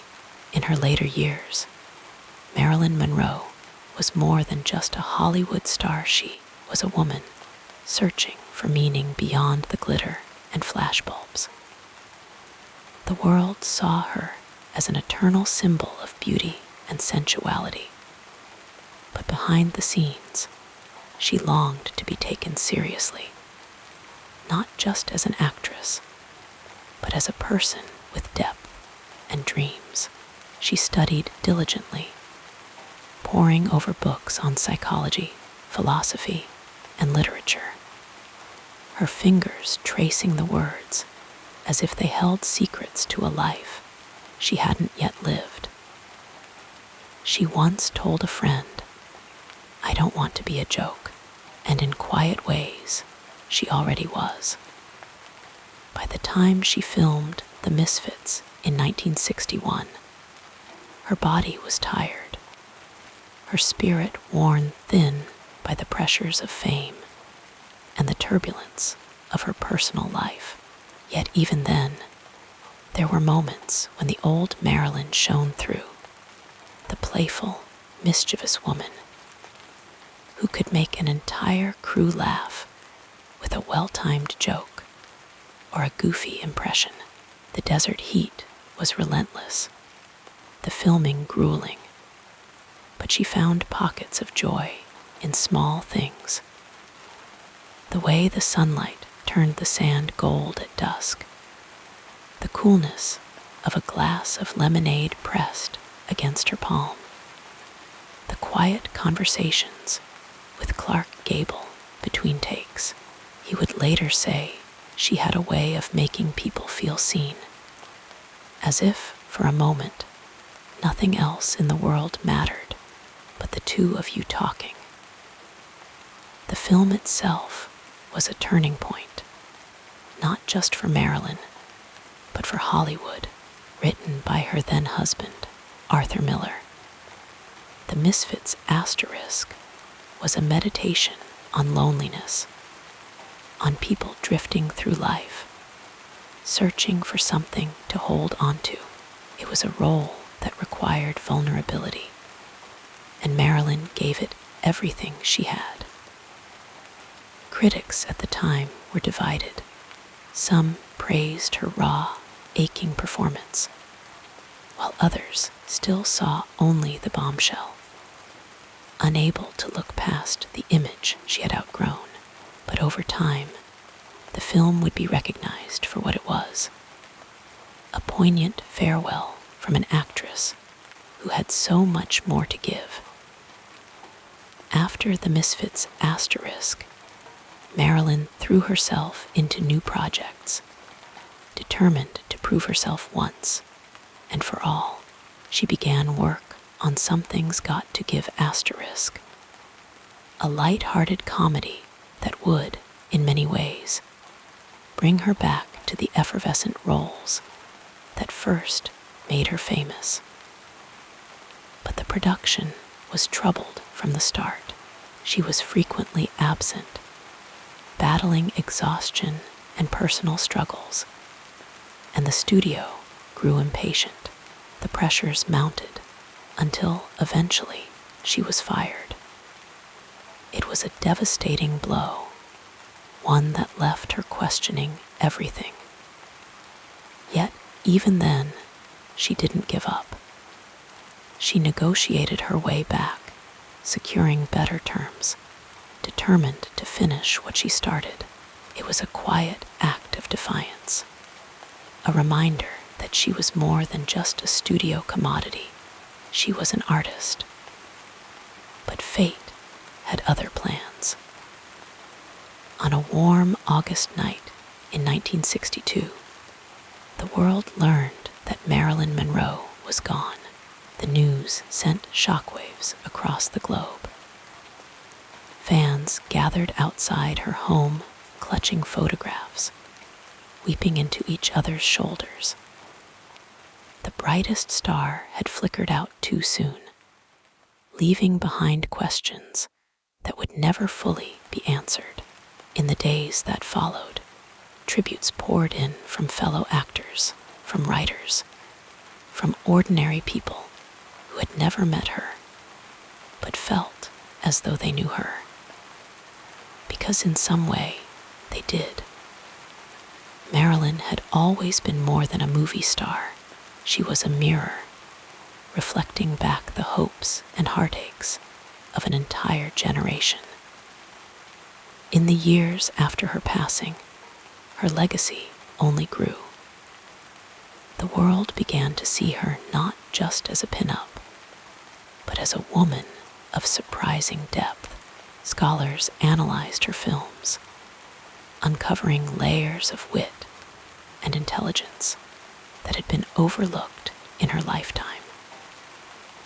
Feminists reclaimed her as a symbol of female resilience, a woman who had navigated a male-dominated industry with both charm and quiet strength. Her quotes, often scribbled in notebooks or whispered in interviews, were shared like secrets, little truths that resonated across decades. And twinkle she did. Her image became timeless, her face immortalized in art, music, and fashion.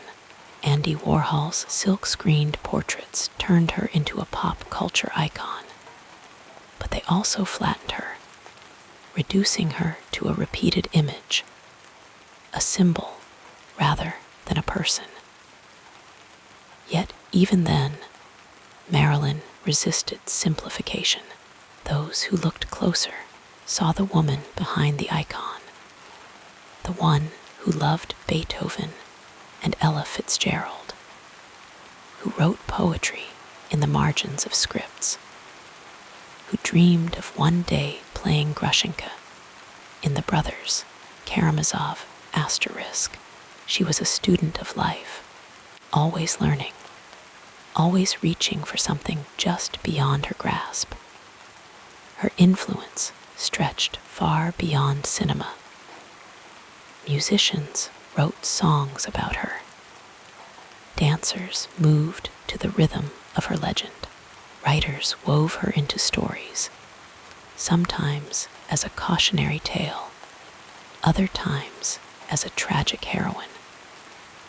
But the real Marilyn was never that simple. She was the girl who grew up in foster homes, who once said she felt like an orphan, even when surrounded by crowds. She was the woman who, despite her fame, still got nervous before meetings, still worried she wasn't good enough. She was the artist who took her craft seriously, rehearsing lines late into the night, determined to get them just right. Today, her films are still watched, her photos still admired, her story still told. But perhaps her greatest legacy is the way she taught us to look beyond the surface. She showed the world that vulnerability could be a kind of strength, that sensitivity was not a weakness. In a time when women were expected to be either saints or sirens, she refused to fit neatly into either category. She was human, flawed, complicated, endlessly fascinating. As you drift towards sleep tonight, think of her not as the tragic figure of headlines, but as the woman who loved the sound of rain against the window, who danced barefoot in her living room when no one was watching, who believed, against all odds, in the possibility of happiness. Her life was short, but her light was bright. And in the quiet moments, when the world slows down and the stars seem just a little closer, you can still feel it warm, golden, and alive. So let your thoughts soften now, like the edges of an old photograph. Let the weight of the day fade away, just as the noise of the world faded for her in those rare, peaceful moments. And as sleep carries you gently under, remember that even the brightest stars were once just people, dreaming, hoping, reaching for the light. The gentle cadence of our story continues, flowing like a peaceful stream through the next chapter. Marilyn Monroe's presence lingers, like the soft glow of a candle, long after it has been extinguished, a warmth that refuses to fade, a light that still flickers in the corners of our culture. Decades have passed since she walked the earth, yet her influence remains woven into the fabric of art, fashion, and the way we understand femininity itself. She was more than an icon. She was a mirror, reflecting back the contradictions and complexities of womanhood in a world that often demanded simplicity. In the years since her passing, countless artists, actors, and thinkers have drawn from her legacy, sometimes consciously, sometimes without even realizing it. Madonna, with her bold reinventions and unapologetic sensuality, echoed Marilyn's playfulness with image and identity. Lady Gaga, too, has spoken of Monroe's influence, particularly in the way she blurred the lines between vulnerability and strength.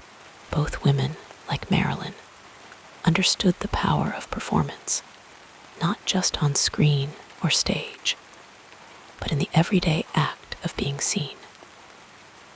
Fashion designers still return to her timeless glamour, draping modern muses in dresses that recall the billowing white halter of the 7-Year Itch, or the shimmering gold gown from gentlemen prefer blonde's asterisk. But it isn't just the clothes, it's the way she wore them, with a mix of innocence and knowingness that made her irresistible. Designers like Anna Sway and Tom Ford have cited her as inspiration, not just for her beauty, but for the way she embodied a kind of effortless allure. Even today, when a celebrity steps onto a red carpet in a curve-hugging silhouette, or strikes a pose with one hand lightly resting on her hip, there's a whisper of Marilyn in the gesture. Her impact stretches far beyond aesthetics, though in the realm of feminism, her legacy has been revisited, reinterpreted, even reclaimed. Early feminist thinkers sometimes dismissed her as a product of the male gaze, a symbol of objectification. But as the movement evolved, so did the understanding of her complexity. Scholars like Gloria Steinem and later writers began to see her not as a passive figure, but as a woman who wielded her image with surprising agency. She negotiated her own contracts, founded her own production company, rare feats for a woman in 1950s Hollywood. In her own way, she was a pioneer, though the world was slow to recognize it. Contemporary actresses like Scarlett Johansson and Margot Robbie have channeled her spirit in roles that explore the tension between visibility and invisibility, between being adored and being truly known. The 2011 film My Week with Marilyn Asterisk offered a tender portrait of the woman behind the myth, reminding audiences that the real Marilyn was far more than the sum of her headlines. Even in animation, her influence appears. Jessica Rabbit's exaggerated glamour, for instance, owes a debt to Monroe's persona, though it's filtered through a more cartoonish lens. Musicians, too, have kept her essence alive. Elton John's Candle in the Wind asterisk, rewritten in her honor, became an anthem of fragile beauty. Lana Del Rey's dreamy, nostalgic aesthetic often feels like a direct descendant of Marilyn's. The same soft-focus melancholy, the same longing for a golden, half-remembered past. When Del Rey sings about diamonds, blue skies, and tragic love, it's impossible not to think of the woman who once stood over a subway grate, laughing as the wind caught her skirts. And then there are the quieter, less visible ways her legacy endures. The way a young woman might pause before a mirror, tilting her head just so, unconsciously mimicking a pose she's seen in an old photograph. The way a filmmaker might use light to create a halo effect around their leading lady, bathing her in the same ethereal glow that once illuminated Marilyn's face. Even in psychology, her life has been studied not just for its sadness, but for the resilience she showed in spite of it. Therapists sometimes reference her when discussing the toll of fame, the weight of being perpetually seen but rarely understood.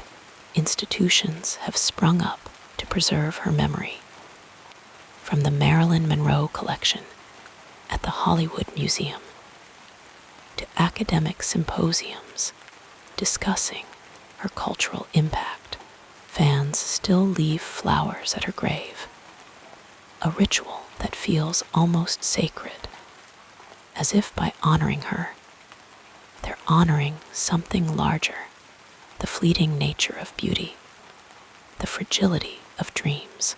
Perhaps most powerfully, Marilyn's legacy lives on in the way we talk about mental health today. In her time, struggles with anxiety and depression were seldom discussed openly, especially by women in the spotlight. Now, when celebrities speak candidly about their own battles, they walk a path she helped pave, however unintentionally. Her vulnerability, once exploited, has become a source of connection in a strange way. She taught us that it's okay not to be okay, that even the brightest smiles can hide shadows, and that's part of being human. As you let these thoughts drift through your mind, picture her not as the untouchable goddess of the silver screen, but as the woman who loved poetry, who underlined passages in books about loneliness and longing. Imagine her sitting cross-legged on the floor, listening to jazz records late into the night, or scribbling in a diary, trying to make sense of her own heart. That's the Marilyn who endures, the real one, the one who was messy and tender and endlessly curious. The world has changed since her time, but the things she symbolized, the hunger for love, the fear of being disposable, the courage to reinvent oneself, are timeless. Every time a woman refuses to be boxed in, every time an artist blurs the line between strength and softness, Marilyn's spirit flickers back to life. She's in the way we challenge stereotypes, in the way we embrace our contradictions, in the quiet moments when we allow ourselves to be both fragile and fierce. So as sleep draws nearer, let your breathing slow, your thoughts grow lighter. Imagine her laughter, bright and unguarded, or the way she might have looked stepping into the ocean, the water cool around her ankles. She was, after all, just a one who loved and hurt and hoped like anyone else. And in that, she becomes not just a star, but a companion in the dark. A reminder that even the most luminous lives are made of ordinary, tender moments. Let that thought carry you now, soft as a sigh, gentle as the closing of a book. The night is warm, the world is quiet, and somewhere beyond the window, the stars are shining just as they did for her all those years ago. Wrapped in the comfort of these words, we'll drift together into the next part of this soothing biography. The story of Marilyn Monroe has been told and retold so many times that the truth has become tangled with myth, softened by nostalgia, or sharpened by scandal. Like the gentle fading of an old photograph, the edges of her life blur, leaving us with impressions rather than facts. She is often remembered as the ultimate blonde bombshell, a symbol of glamour and sensuality. But this version of her is only a fragment of the whole. Peel back the layers, and you find a woman of remarkable depth, intelligence, and quiet resilience. Someone who defied the narrow roles she was given, even when the world refused to see her fully. One of the most persistent myths is that she was simply a beautiful woman who stumbled into fame. A lucky accident of genetics and timing. But Marilyn was far from passive in her own story. She crafted her image with meticulous care, studying the great actresses of the time, practicing her expressions in the mirror, refining that breathy voice until it became part of her signature. She understood the power of illusion, the way light and shadow could shape perception. And yet, for all her control over the image, she struggled to be seen beyond it. People assumed she was playing herself on screen ditzy, seductive, a little lost, but in truth, she was acting, and acting brilliantly. Another common misunderstanding is that she was naive, a childlike figure drifting through life without direction. This idea was encouraged by the roles she played and the way the media portrayed her, but it couldn't be further from the truth. Marilyn was a voracious reader, with a personal library filled with works by Freud, Whitman, and Dostoevsky. She studied acting with the same intensity as any serious artist, taking classes at the Actors Studio in New York, determined to prove she was more than just a pretty face. She wrote poetry, kept journals, and dreamed of directing her own films. But the world was reluctant to let her be anything other than what they had already decided she was. Then there is the myth of her tragic end, the idea that she was always doomed, a fragile soul crushed by fame. It's a romantic notion, one that fits neatly into the narrative of the beautiful star who burned too bright. But Marilyn's life was not a straight line toward tragedy. She had moments of joy, of triumph, of quiet contentment. She loved deeply, laughed often, and fought fiercely for her career. Her struggles with mental health, her battles with studio executives, her loneliness, these were real. But they were not the entirety of her story. To reduce her to a cautionary tale is to deny her humanity, to overlook the strength it took to keep reinventing herself in a world that kept trying to define her.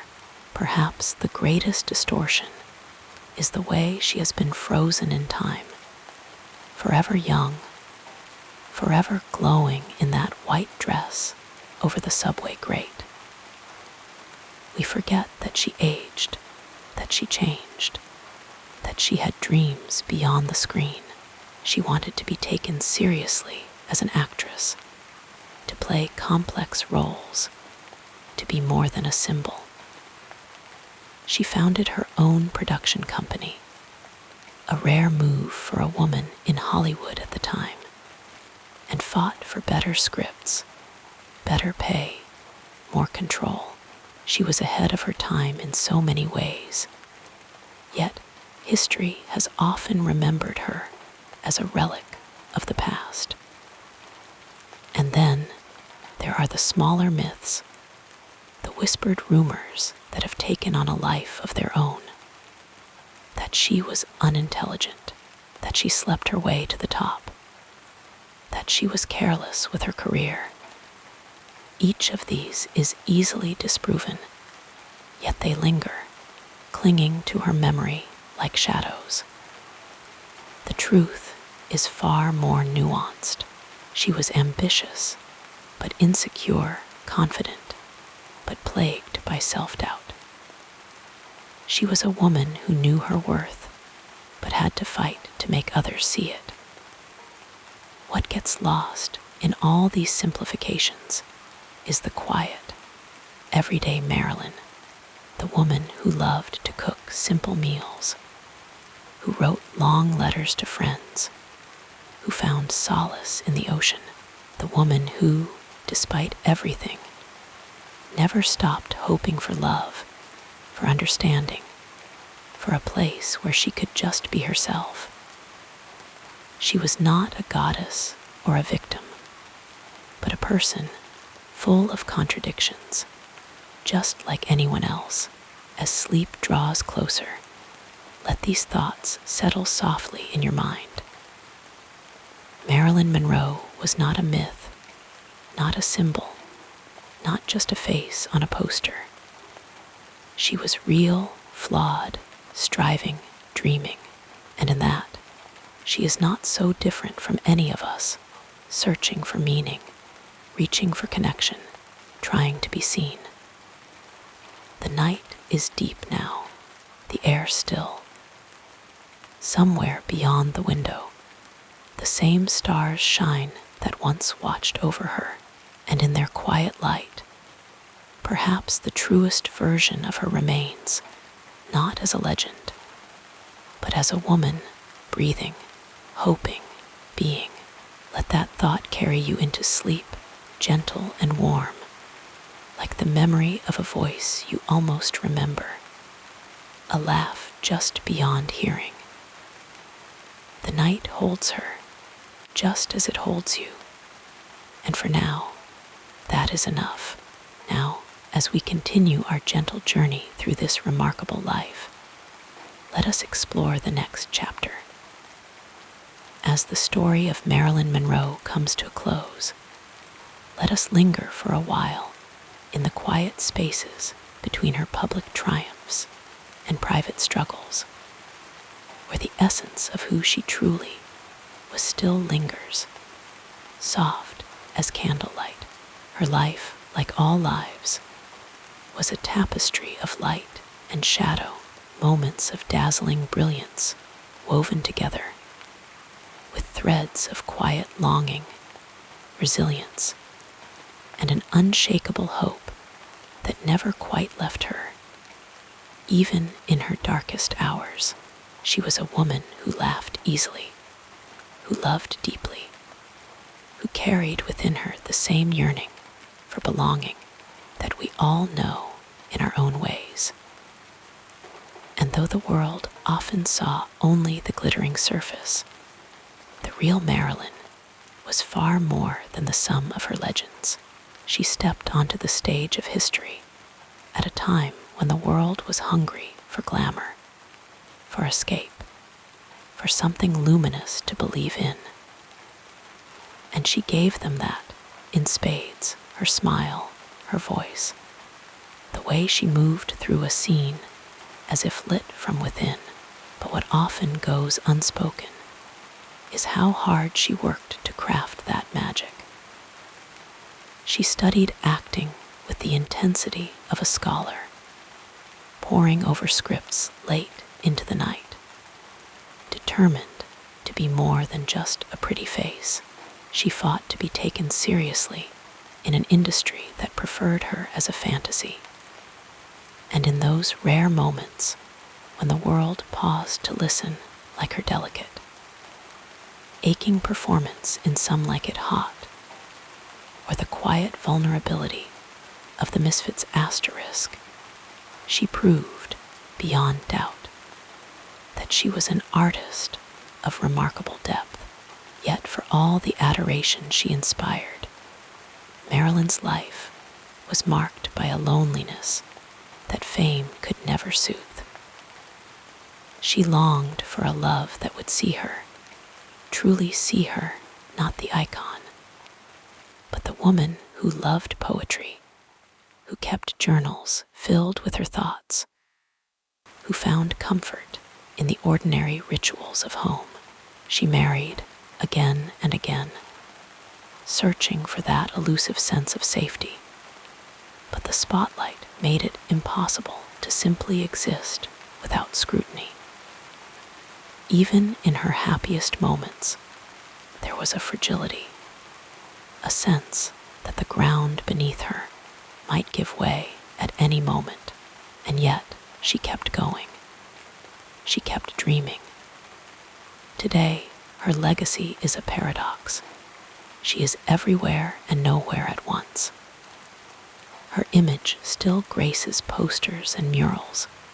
Her films still play in revival theaters. Her likeness is invoked in songs and stories and art. She has become a kind of shorthand for beauty, for tragedy, for the price of fame. But the Marilyn we think we know is often just an echo, a reflection of what we project onto her, the real woman, the one who scribbled notes to herself, who cherished her friendships, who stood barefoot in the ocean and let the waves wash over her. That Marilyn is harder to find, but she is there, in the quiet corners of her story, waiting to be remembered as she truly was. Her influence endures in ways both seen and unseen. She paved the way for actresses who came after her, proving that sensuality and intelligence were not mutually exclusive.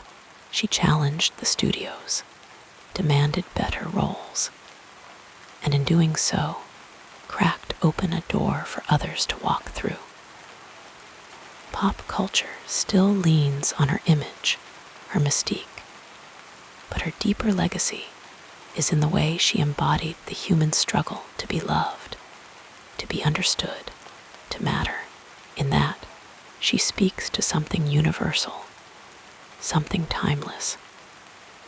And so, as the night deepens and the world outside grows still, let us release the myths, the scandals, the endless speculation. Let us remember her instead as a woman who laughed with her whole body, who wept over poetry, who believed, against all odds, in the possibility of a kinder tomorrow. The same moon that watched over her watches over us now, and in its pale glow, the divisions between then and now seem to blur. She is no longer a distant star, but a presence, gentle as a sigh, reminding us that even the brightest lights cast shadows, and that it is in the balance of both that we find the truth of a life. Close your eyes now and let the weight of the day soften.